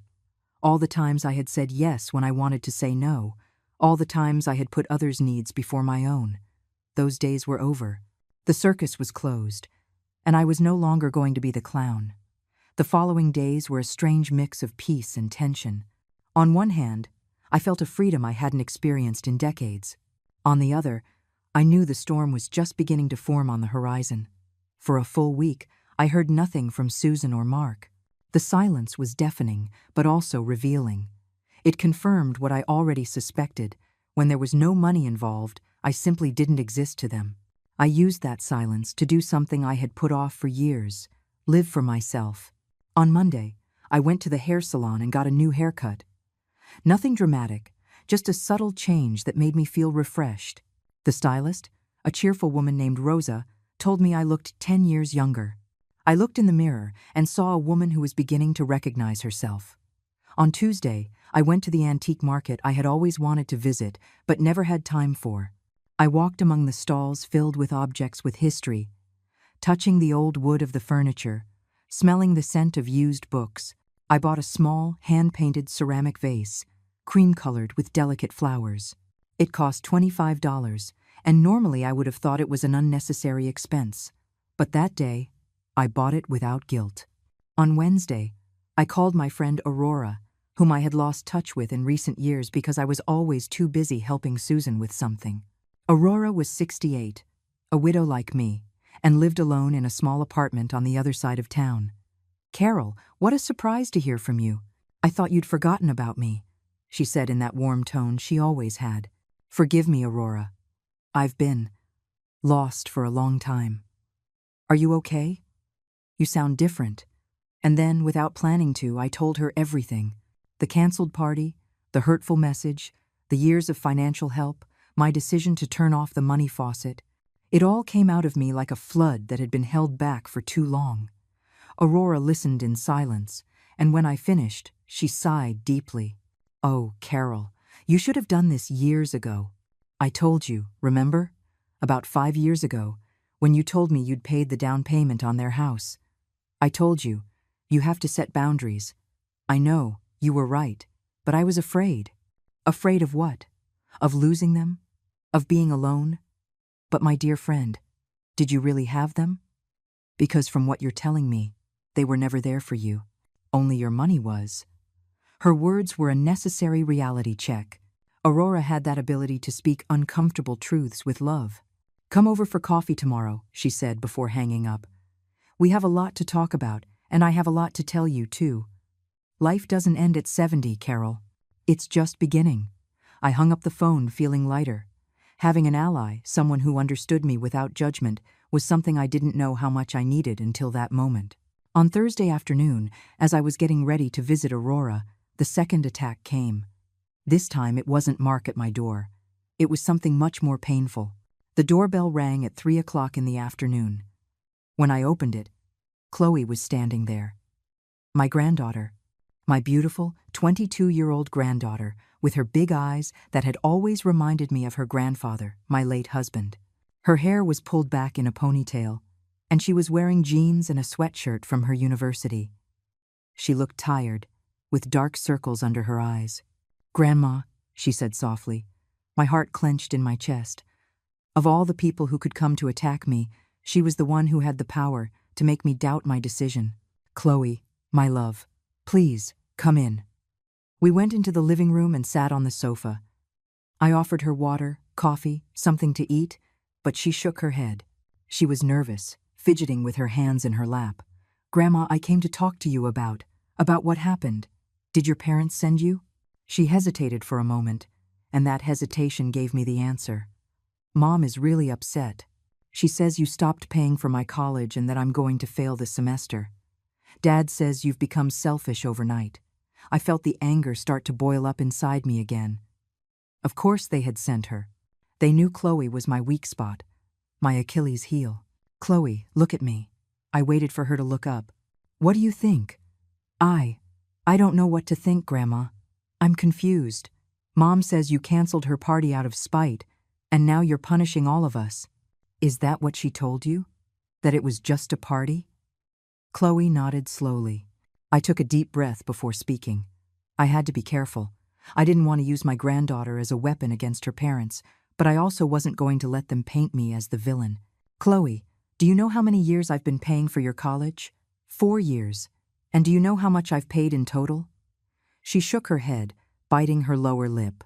$57,600, $1,200 every month for 48 months. Her eyes widened in surprise. I could see she had never done the math, never really thought about the magnitude of that sacrifice. "Grandma, I didn't know it was that much.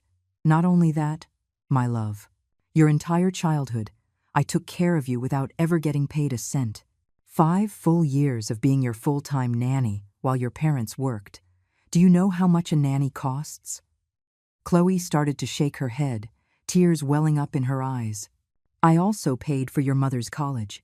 I paid for half of her wedding. I gave the down payment on the house you live in. I've been paying for your mom's health insurance for 10 years. And I've paid thousands of dollars on the credit card she uses for emergencies that are never emergencies. Grandma, I had no idea. No one has any idea, Chloe, because when you give in silence, people get used to receiving without being grateful. It becomes an expectation, not a gift." Tears began to roll down her cheeks. "But, Grandma, I need to finish my degree. I only have 2 years left.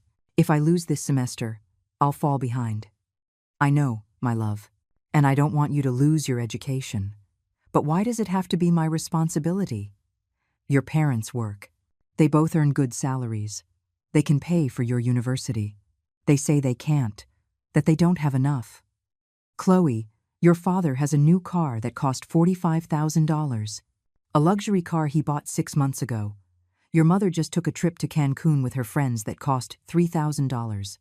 But it turns out they don't have $1,200 a month for their daughter's education." I saw the realization dawning in her eyes. It was painful to watch her awaken to the truth about her own parents, but it was necessary. I didn't know about the car. Dad said he needed it for work. Chloe, listen to me. I love you with all my heart. You are one of the most important people in my life. But I can't keep being the family bank while they spend on luxuries, and I live on the bare minimum. So, what am I going to do? Her voice broke. I can't pay for college on my own. I work part-time at the university coffee shop, but it's barely enough for my personal expenses. There are student loans. There are scholarships. There are options. But the responsibility of finding those options should be yours and your parents', not mine. She covered her face with her hands and began to cry. I put my arm around her, feeling her body tremble against mine. It hurt to see her like this. It hurt my soul. But I knew that if I gave in now, if I opened my wallet again out of guilt, everything would go back to the way it was. I'm so sorry, Grandma, she sobbed against my shoulder. I'm sorry Mom and Dad treated you like this. I'm sorry I didn't realize it sooner. It's not your fault, my love. You are not responsible for your parents' decisions. We stayed like that for a long time, holding each other on the sofa in my small living room, as the afternoon sun filtered through the curtains. When she finally pulled away, Chloe wiped her tears with the back of her hand. Grandma? Yes, my love. Is it true they canceled your birthday party? I nodded.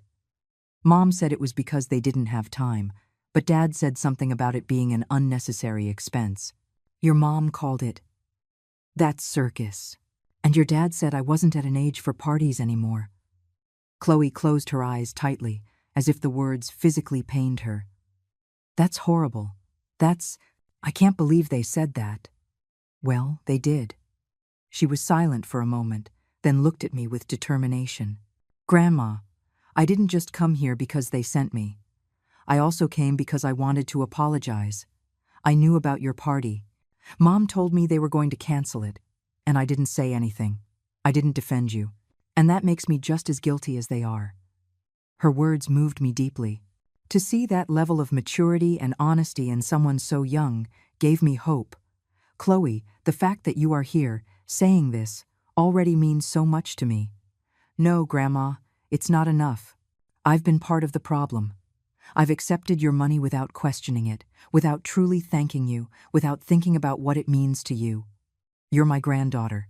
It's natural for me to want to help you, but there's a difference between helping and being used. And I think my parents crossed that line a long time ago. I looked at her with pride. In the midst of all this chaos, she was showing an integrity that her parents seemed to have lost somewhere along the way. You know what I'm going to do, Grandma? She said, straightening her back. I'm going to look for student loans. I'm going to apply for more scholarships. And I'm going to get a second job if I have to. I'm not going to let you use your pension to support me. Chloe's words filled me with such a deep emotion that I had to hold back my own tears. My granddaughter, at 22, was showing more maturity and dignity than her own parents. Chloe, you don't have to do this alone. We can look for options together. I can help you research scholarships, fill out forms, but you're right, I can't keep carrying all the financial responsibility. She nodded, wiping the last of her tears from her cheeks. Grandma, can I ask you something? Anything, my love? Were you really going to have a party? Or did you just want to get everyone together? The question took me by surprise. I leaned back on the sofa and looked at the ceiling, searching for the right words. I didn't want a big party. I just wanted a dinner, something simple. I wanted everyone to be there, at the same table, sharing food and laughter. I wanted to feel that after 70 years in this world, I had built something worthwhile, a united family that truly loved each other. I'm so sorry, Grandma. They had no right to cancel that. And they certainly had no right to call it that. It's in the past now, Chloe. The important thing now is to look forward. She stayed a little longer, and before she left, she hugged me tightly. I love you, Grandma, and I'm going to come visit you more often, not just when I need something. I promise. I love you too, my girl. When I closed the door behind her, I leaned against the wood and finally let out the tears I had been holding in. But they weren't tears of sadness. They were tears of relief, of hope. Because at least one person in my family saw me as more than just a source of money. That night, I received 5 calls from Susan. I didn't answer any of them. Then the messages started, one after another, an avalanche of desperate words. Mom, Chloe came to talk to me. I can't believe you told her all those things. You're poisoning my daughter against me. Now I'm the bad guy, after everything I've done for you. Mark says you're senile. That maybe we should take you to a doctor. You know what? Do whatever you want. If you want to be alone, fine. But don't come crying to us later. Mom, please. We need to talk. This is getting out of control. I read each message with a calmness that surprised me. The words that once would have shattered me now only confirmed what I already knew. To Susan, I was the problem. Not her ingratitude, not her selfishness. I temporarily blocked her number. I needed peace. I needed silence to think, to process everything that was happening. The next day, I kept my appointment with Aurora. I took the bus to her apartment, something I hadn't done in years. During the ride, I looked at the city with new eyes. The people walking on the streets, each with their own stories, their own battles. I realized I had spent so much time locked in my little world of family obligations that I had forgotten a whole universe existed out there. Aurora lived in an older building than mine, with wooden stairs that creaked underfoot. When she opened the door, she greeted me with a huge smile and a tight hug. Carol, come in, come in. I just made fresh brewed coffee, the kind you like. Her apartment was small but cozy, filled with plants in every corner and photographs on the walls. It smelled of cinnamon and old books. I sat on her floral sofa while she poured coffee into fine china cups. Tell me everything, she said, sitting across from me with her own cup. How have you been feeling these past few days? And so I talked. I told her about Mark's visit, his attempt to intimidate me, about Chloe and her promise to find other options, about Susan's messages accusing me of being senile. Aurora listened to it all without interrupting, nodding occasionally, sipping her coffee. When I finished, she set her cup down on the table and looked me straight in the eye. Carol, I'm going to tell you something you might not want to hear, but you need to. You are not responsible for saving anyone. You are not responsible for Susan's happiness. You are not responsible for Chloe's future. And you are definitely not responsible for maintaining the lifestyle that Mark and your daughter have built. I know. In my head I know, but my heart. Your heart has been trained for decades to feel guilt. To believe that your value as a mother, as a grandmother, as a person, is directly related to how much you give. But that's a lie, Carol. Your value does not depend on your usefulness. Her words fell on me like cool water on a hot day. I felt something inside me begin to heal. Do you know what I did when my son asked me to sell my house to give him the money? Aurora continued. I told him no. Simple and direct.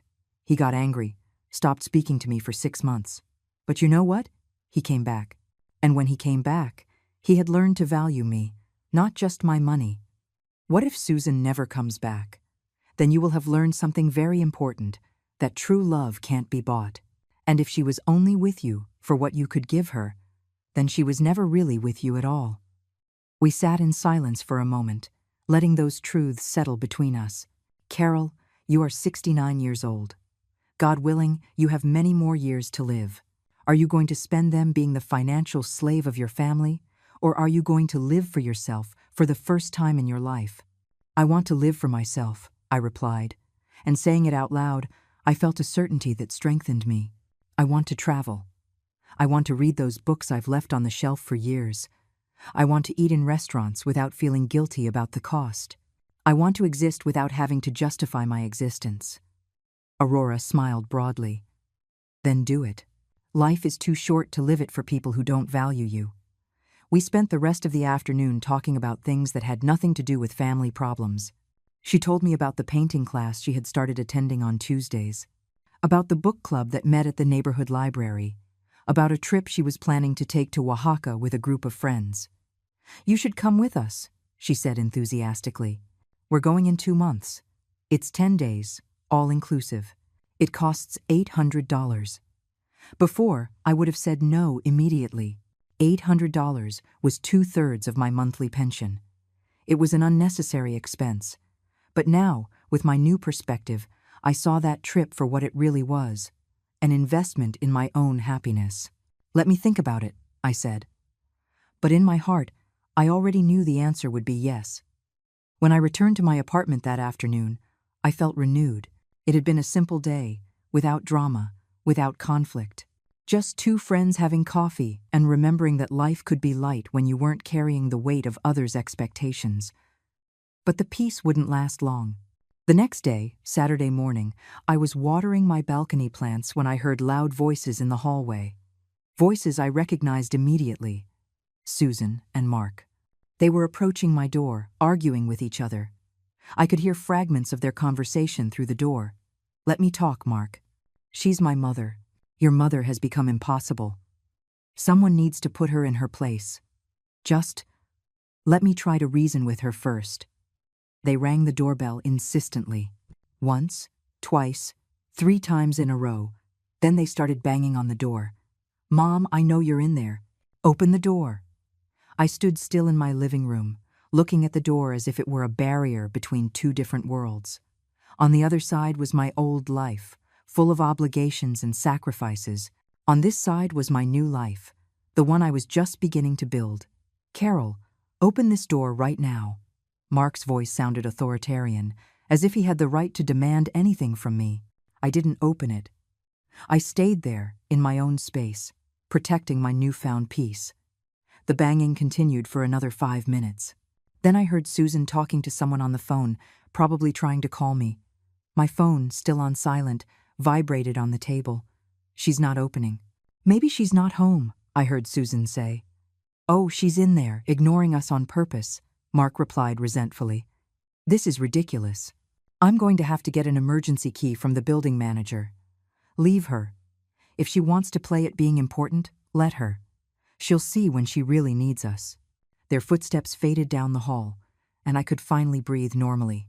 My hands were shaking slightly, not from fear, but from the adrenaline of having held my ground. I poured myself a glass of water and sat by the window. The sun was shining outside, indifferent to the human dramas unfolding in small apartments and wounded hearts.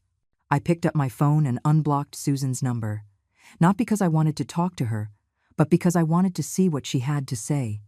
There were 12 new messages. The last one read, "Fine, Mom.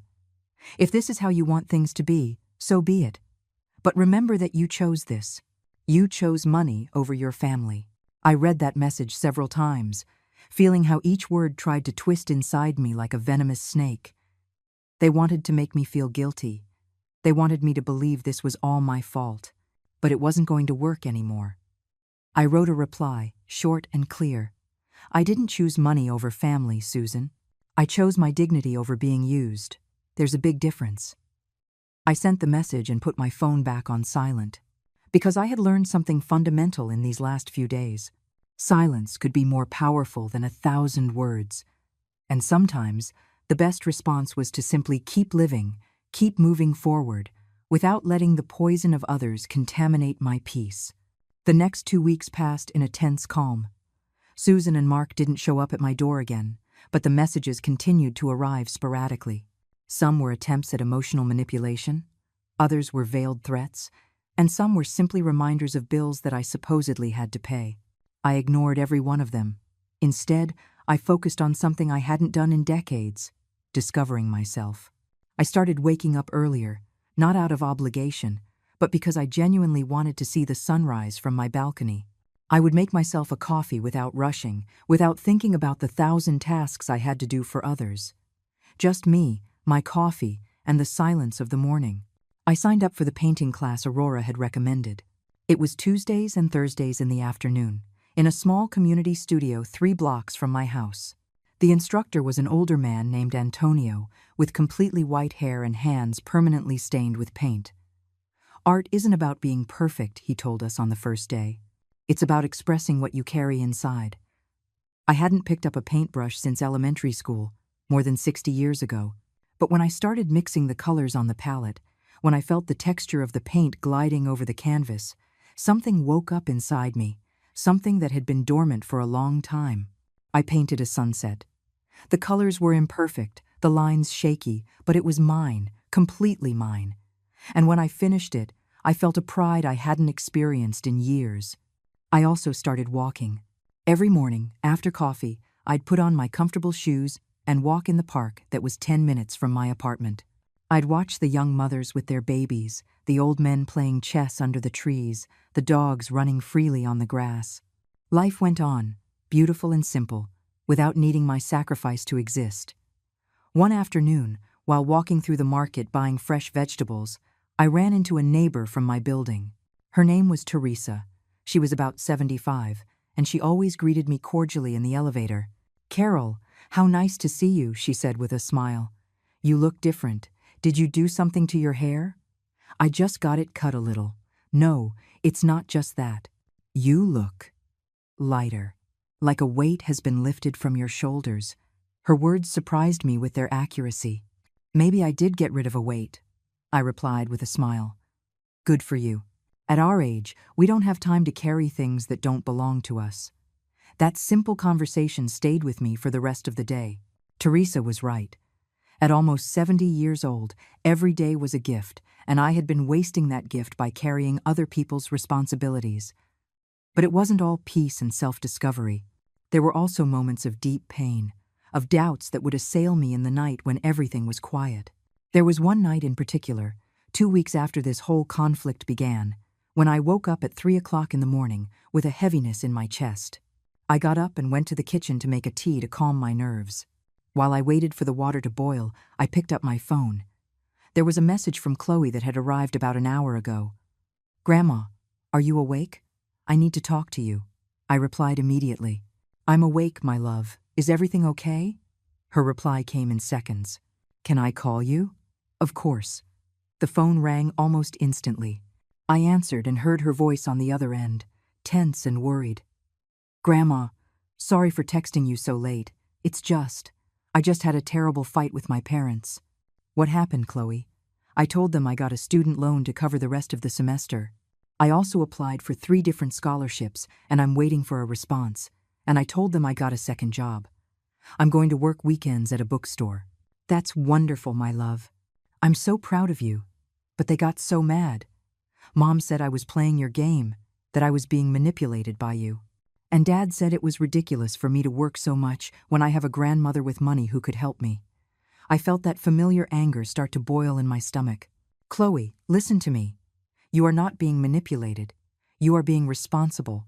You are taking control of your own life, and that is admirable." "I know, Grandma, but it's hard. Mom cried and told me I'm destroying the family, that because of me, you two aren't speaking anymore. That's not true, and you know it. This has nothing to do with you. This is between your mother and me, but I feel trapped in the middle. I love all of you, and seeing the family divided like this hurts me." Her voice broke at the end, and I felt my heart split in two. This was exactly what I had feared, that Chloe would be caught in a conflict that wasn't hers. "My love, you don't have to choose sides. You can love your mother, and also understand that what she did was wrong. Both things can coexist. Do you think this will ever be fixed?" "I don't know, Chloe. Honestly, I don't know. But what I do know is that I can't go back to being the person I was. I can't go back to letting them treat me like a walking wallet. And if your mother can't accept that, then maybe the relationship we had was never real." There was a long silence on the other end of the line. "Grandma, can I ask you something?" "Anything. Do you ever regret it? Everything you did for us? All the money you spent?" The question caught me off guard. I stood there, in my dark kitchen, the steam from the tea rising in spirals in front of my face, thinking about the answer. "I don't regret taking care of you when you were a baby. I don't regret the nights I stayed up singing to you. I don't regret the times I took you to the park or read you stories before bed. Those are beautiful memories that I hold in my heart." I paused before continuing. "But I do regret not setting boundaries. I regret allowing my help to become an expectation. I regret not valuing myself enough to say no when it was necessary." "I understand," Chloe whispered, "but I will never, ever regret you. You are one of the best things that ever happened to me." I heard her sniffling softly. "I love you, Grandma, and I promise I'm going to keep visiting you, no matter what my parents say. I love you too, my girl. Now try to get some sleep. Everything will look better in the light of day. When I hung up, I stood there holding the phone against my chest. The tea had gone cold in the cup, but I didn't need it anymore. Talking with Chloe had given me the peace I was looking for. The days continued to pass. It was time to make a decision about the trip to Oaxaca with Aurora and her friends. I sat at my desk with my account book and reviewed my finances carefully. Without the monthly payments to Susan, my $1,200 a month pension was now completely mine. My basic expenses, rent, utilities, food, transportation, added up to around $700 a month. That left me with $500 free each month. $500 that used to evaporate into Susan's emergencies. $500 that I could now use for myself. In 2 months, I could save more than enough for the $800 trip and have a little extra for personal spending. I called Aurora that same afternoon. "Count me in for Oaxaca," I said without preamble. She screamed with excitement on the other end of the line. "Carol, this is going to be wonderful. We're going to see the beaches, the artisan markets. We're going to eat the best food. It's going to be an adventure. An adventure." 70 years old, and I was finally going to have an adventure that was all mine. But before I could fully enjoy that decision, another blow came. It was a Friday afternoon when my intercom buzzed. This time, I didn't recognize the voice. "Mrs. Anderson? This is Daniel Ruiz, an attorney for the Rodriguez family. I need to speak with you about a legal matter." My heart stopped for a second.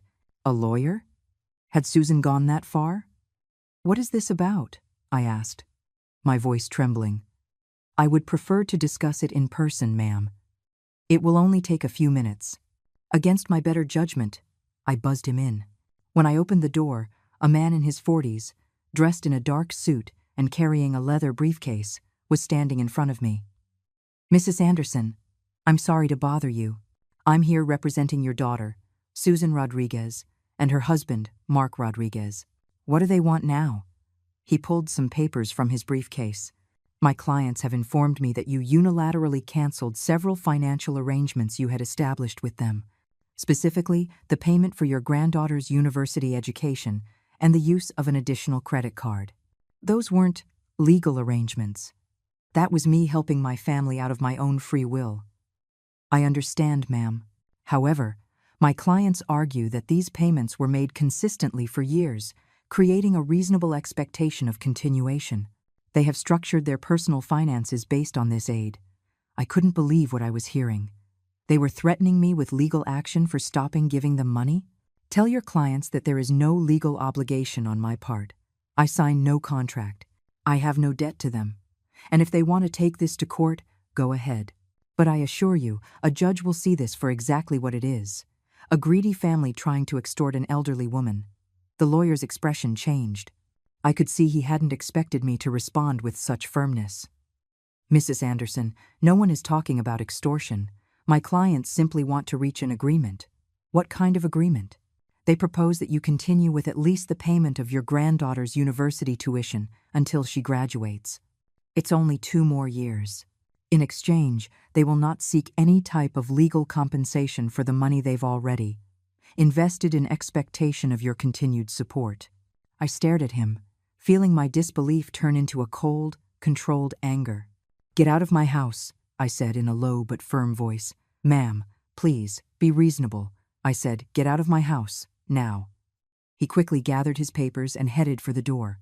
"My clients expect a response within 48 hours, he said before leaving. I closed the door and leaned against it, feeling my entire body tremble. Not from fear, but from a rage so deep it almost suffocated me. After the lawyer left my apartment, I was paralyzed for several minutes. My legs were shaking so much I had to sit down before they collapsed under me. My own daughter had sent a lawyer. Not a sincere phone call, not an apology, not a genuine attempt at reconciliation. A lawyer, with veiled threats and emotional blackmail disguised as agreements. I picked up the phone with trembling hands and called Aurora. I needed to hear a friendly voice before the rage completely consumed me. "Carol, what's wrong? You sound upset." I told her everything.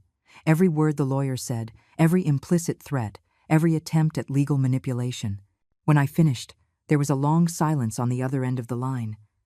"That girl has crossed the line," Aurora finally said, with a hardness in her voice I had never heard. "Carol, listen to me. You need to protect yourself. You need to talk to a real lawyer, not the puppet they sent. I don't have money for lawyers, Aurora. There are free legal services for seniors. Tomorrow, we'll find one. You are not going to face this alone." Her firmness gave me strength. I took a deep breath and felt determination replace the fear. "You're right. I'm not going to be intimidated." I couldn't sleep that night. I tossed and turned for hours, thinking about how I had gotten to this point. At what moment had my daughter turned into this person, capable of legally threatening me for money? I remembered the little girl who used to climb onto my lap to have me read her stories, the teenager who cried in my arms when her heart was broken for the first time, the young mother who would call me at midnight, desperate, not knowing how to quiet her crying baby. Where did that girl go? Or had she always been like this, and I just hadn't wanted to see it? The next morning, Aurora arrived at my apartment early. She had done her research and found a legal clinic that offered free counseling for senior citizens. We took the bus downtown together. The lawyer who saw us was named Frances. She was a woman in her 50s, with thick glasses and a kind smile. She listened to my entire story without interrupting, taking notes occasionally. "Mrs. Anderson," she said when I finished, "let me be very clear with you. There is absolutely no legal basis for what your daughter is threatening. You have no legal obligation to financially support your adult daughter or your adult granddaughter. Gifts and voluntary help do not create implied contracts. So they can't sue me? They can try, but any judge will dismiss the case immediately. What they are doing is intimidation and harassment. In fact, you could consider getting a restraining order if the harassment continues." Her words were like a balm on an open wound. I wasn't crazy. I wasn't being selfish. I had every right in the world to do as I pleased with my own money. What should I do if they contact me again? Do not respond to any communication from their lawyer. If they persist, I can send them a letter myself, making your legal position clear, and document everything. Messages, calls, visits. If this escalates, that documentation will be important. I left that office feeling stronger than I had in weeks. Aurora hugged me on the street. "See? You're not alone in this. And you have the law on your side." We decided to celebrate with lunch at a small Mexican restaurant Aurora knew. We ordered enchiladas verdes and hibiscus iced tea. As we ate, we talked about trivial things, about life, about our plans for the Oaxaca trip. For a moment, I was able to forget all the drama and simply enjoy the company of a true friend.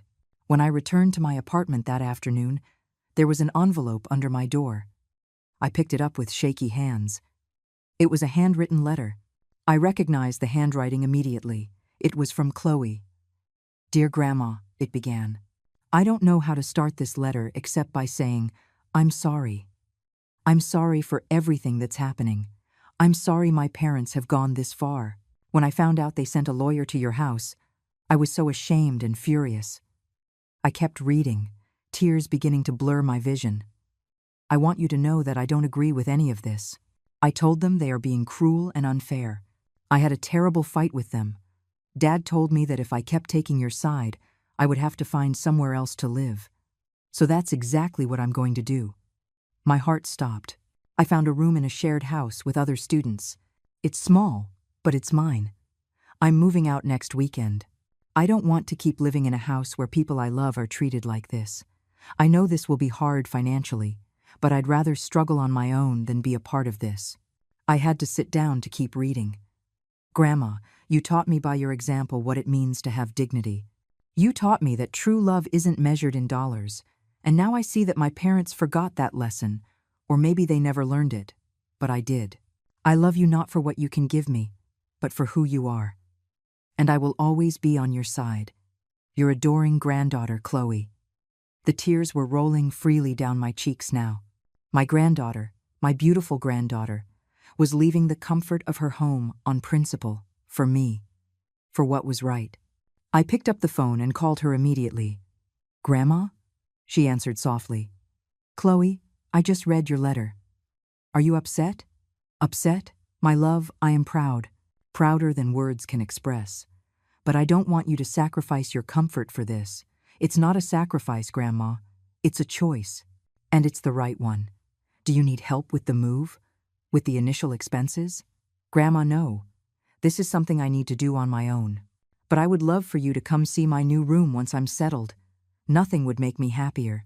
We talked for almost an hour.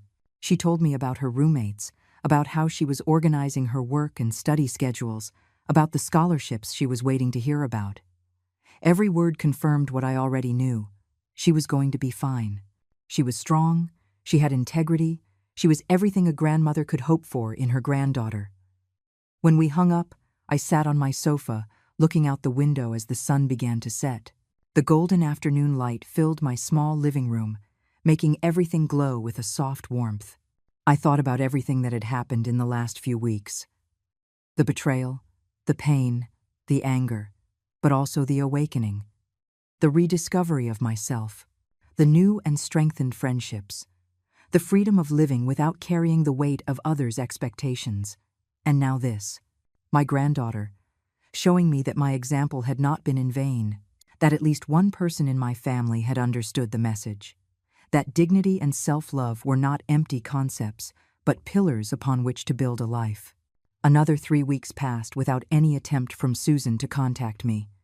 The silence was absolute, as if I had ceased to exist for her. Oddly enough, that silence didn't hurt as much as I thought it would.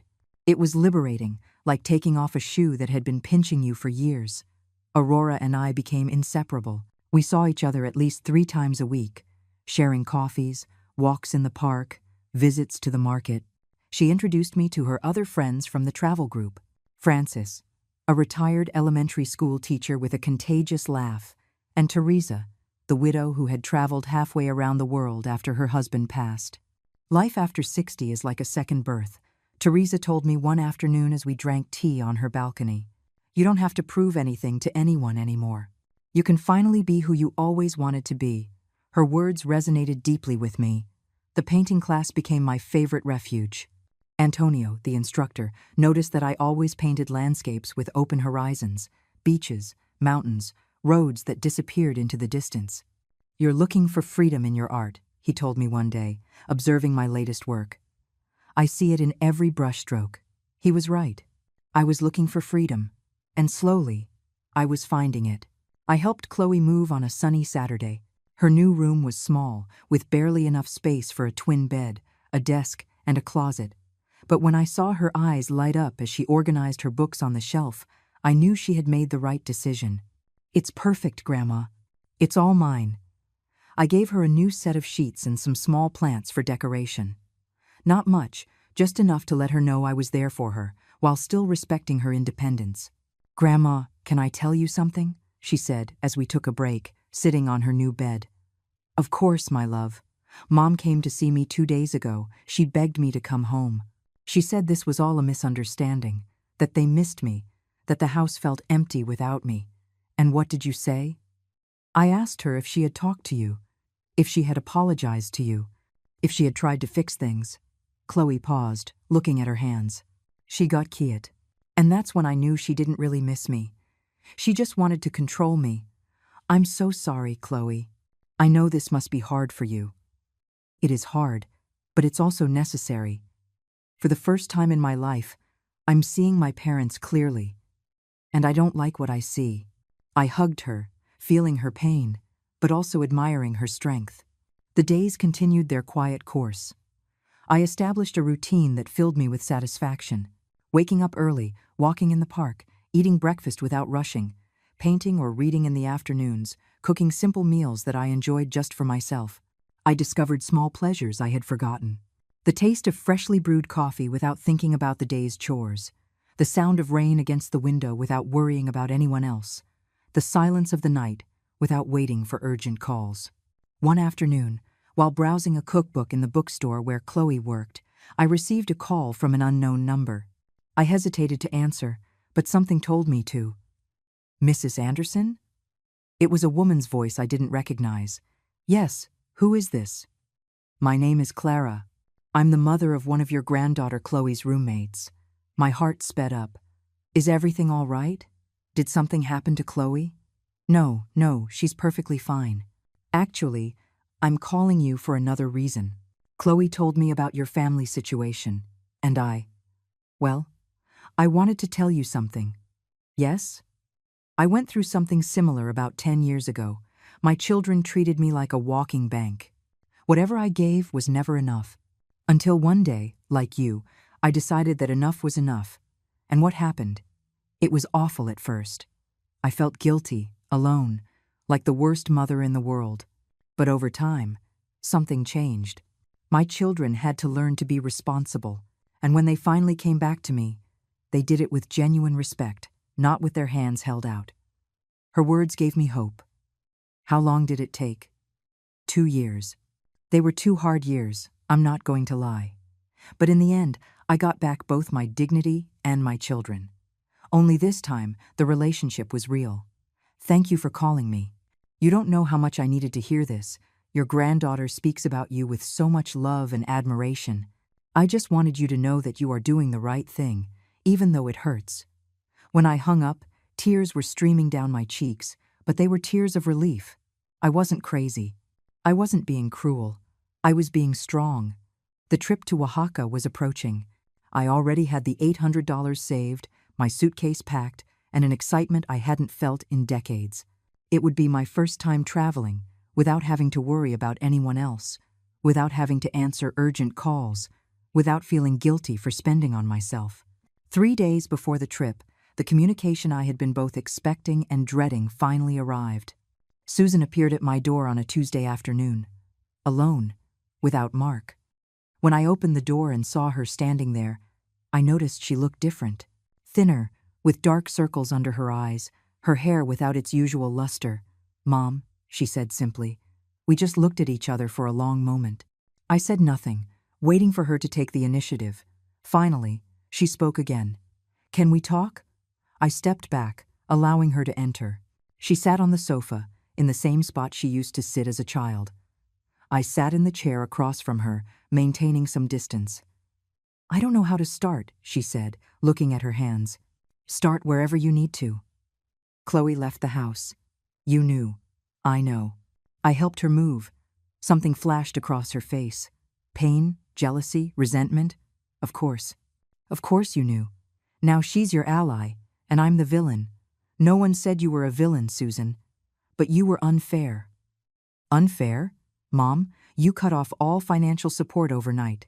How did you expect us to react? I took a deep breath, searching for calm before answering. "Susan, do you remember what you called my 70th birthday?" She looked down. "A circus. You called it a circus. And Mark said I wasn't at an age for parties. You didn't ask me what I wanted. You didn't care that it was important to me. You just decided I wasn't worth spending on. It was just an expression, Mom. I didn't mean it maliciously." "Oh, didn't you? Then tell me, Susan, when was the last time you asked me how I was? When was the last time you invited me to a meal without asking for something? When was the last time you gave me anything without expecting something in return?" The silence that followed was deafening. She had no answer because the truth was obvious. "Never. I have paid for your life for 25 years, I continued, feeling the words finally flow freely. Your education, your wedding, your house, your health insurance, Chloe's university, your constant emergencies. Over $250,000, Susan. And never, not once, did I receive a genuine thank you. Mom, let me finish. You used me. You saw me as a resource, not a person. And when I finally said enough, when I set a boundary, you sent a lawyer with threats. Your own mother, Susan. At what point did you lose your heart?" Tears began to roll down her cheeks. "I didn't want it to come to this." "Then why did we get here?" Susan was silent for a long time, the tears falling onto her clasped hands. When she finally spoke, her voice was barely a whisper. "Because you were right. About everything." I looked up, surprised. I didn't expect to hear those words. "Mark and we got used to your help. It became so normal that we stopped seeing it as a gift and started seeing it as something you owed us, like it was your obligation to keep us comfortable. And now Chloe won't speak to me. She left home because of you. No, that's not fair. She left because of me. Because she saw something in me that I didn't want to see in myself. She wiped her tears with the back of her hand. Mark and I had to sit down and look at our real finances. We had to face the fact that we were living beyond our means because we knew you would always be there to fill in the gaps. Susan, did you come here to ask me for money again? No. She looked up at me. I came to ask for your forgiveness. I came to tell you that you had every right to do what you did, and I came to tell you that I'm sorry. I'm sorry for treating you like a wallet. I'm sorry for canceling your birthday in that horrible way. I'm sorry for sending that lawyer. I'm sorry for all of it. Her words reached me, deep down. But I also knew that apologies were just the beginning, not the end. Does Mark know you're here? Yes. He wants to apologize too. But I thought it was better if I came first. I appreciate your apology, Susan. I really do. But I need you to understand something. Things are not going back to the way they were. I know. I am no longer going to be the family bank. I am no longer going to be available every time there's a financial emergency.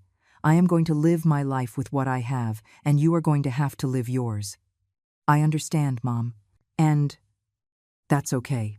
It's more than okay. It's what's fair. And about your birthday, she continued, her voice trembling, if you still want to celebrate it, Mark and I want to organize something. Something small. Something meaningful. Not to make up for what we did, because that's impossible, but because we genuinely want to celebrate you. I looked at her for a long moment. Part of me wanted to reject her offer, to stand firm in my position, but another part, the part that still remembered the little girl she used to be, wanted to believe that change was possible. I'll think about it, I said finally. But first, I need to see actions, not just words. That's fair. We sat in silence, a silence that was no longer as uncomfortable as before. Finally, she got up to leave. Mom, one more thing. Yes? Chloe told me you're going on a trip to Oaxaca. I am. I'm glad. I'm glad you're doing things for yourself. You deserve it. I nodded, not knowing what else to say. After she left, I sat on my balcony with a hot cup of tea, watching the sun set over the city. I didn't know if Susan had truly changed, or if this was just another, more sophisticated, attempt at manipulation. Time would tell. But what I did know was that I had changed. I had found my voice, my worth, my dignity, and no one could take that away from me. The trip to Oaxaca was everything I had dreamed of and more. 10 days of crystal-clear beaches, colorful markets, delicious food, and constant laughter with my new friends. I felt young again, full of life and possibilities. One night, sitting on a terrace overlooking the sea, with a glass of wine in my hand and the sound of the waves in the background, Aurora looked at me with a smile. You look different, Carol. Radiant. I feel different. I feel free. Let's toast to that. To the freedom of living without carrying the expectations of others. We clinked our glasses under the stars. And in that moment, I knew I had made the right decisions. I had closed the circus, as I had told Susan in that message, and I was no longer the clown. When I got home, Chloe was waiting for me in my apartment with a homemade chocolate cake. Happy belated birthday, Grandma, she said with a huge smile.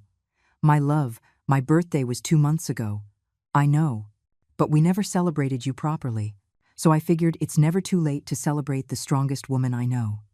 That night, just the two of us, we ate cake and drank coffee while I told her all about my trip. She showed me her excellent grades from the semester and told me about the partial scholarship she had secured. Grandma, can I tell you something? Always. Thank you for teaching me that self-love isn't selfishness. Thank you for showing me that it's okay to set boundaries. Thank you for being my example. I hugged her tightly, feeling my heart fill with a pure and genuine love. 2 weeks later, Susan invited me to dinner at her house. This time it was different. There were no hidden expectations, no veiled requests. Just a simple dinner, an honest conversation, and small steps toward rebuilding something that had been broken. I don't know if our relationship will ever be what it once was. Maybe it shouldn't be. Maybe we need to build something new, something more honest and balanced. What I do know is that at 70 years old, I finally learned the most important lesson of my life. You cannot love others if you do not love yourself first. You cannot give from an empty place, and you do not have to pay to be loved. Today, when I look in the mirror, I see a woman who has survived, who has fought, and who has learned to live for herself without guilt. The circus closed, the lights went out, and I, finally, learned to take off the clown costume I had worn for far too long. Now, I am just Carol Anderson, a 70-year-old woman who is learning, day by day, that it is never too late to live with dignity, to demand respect, and to be happy on her own terms. And that, I discovered, is worth more than all the applause from any circus.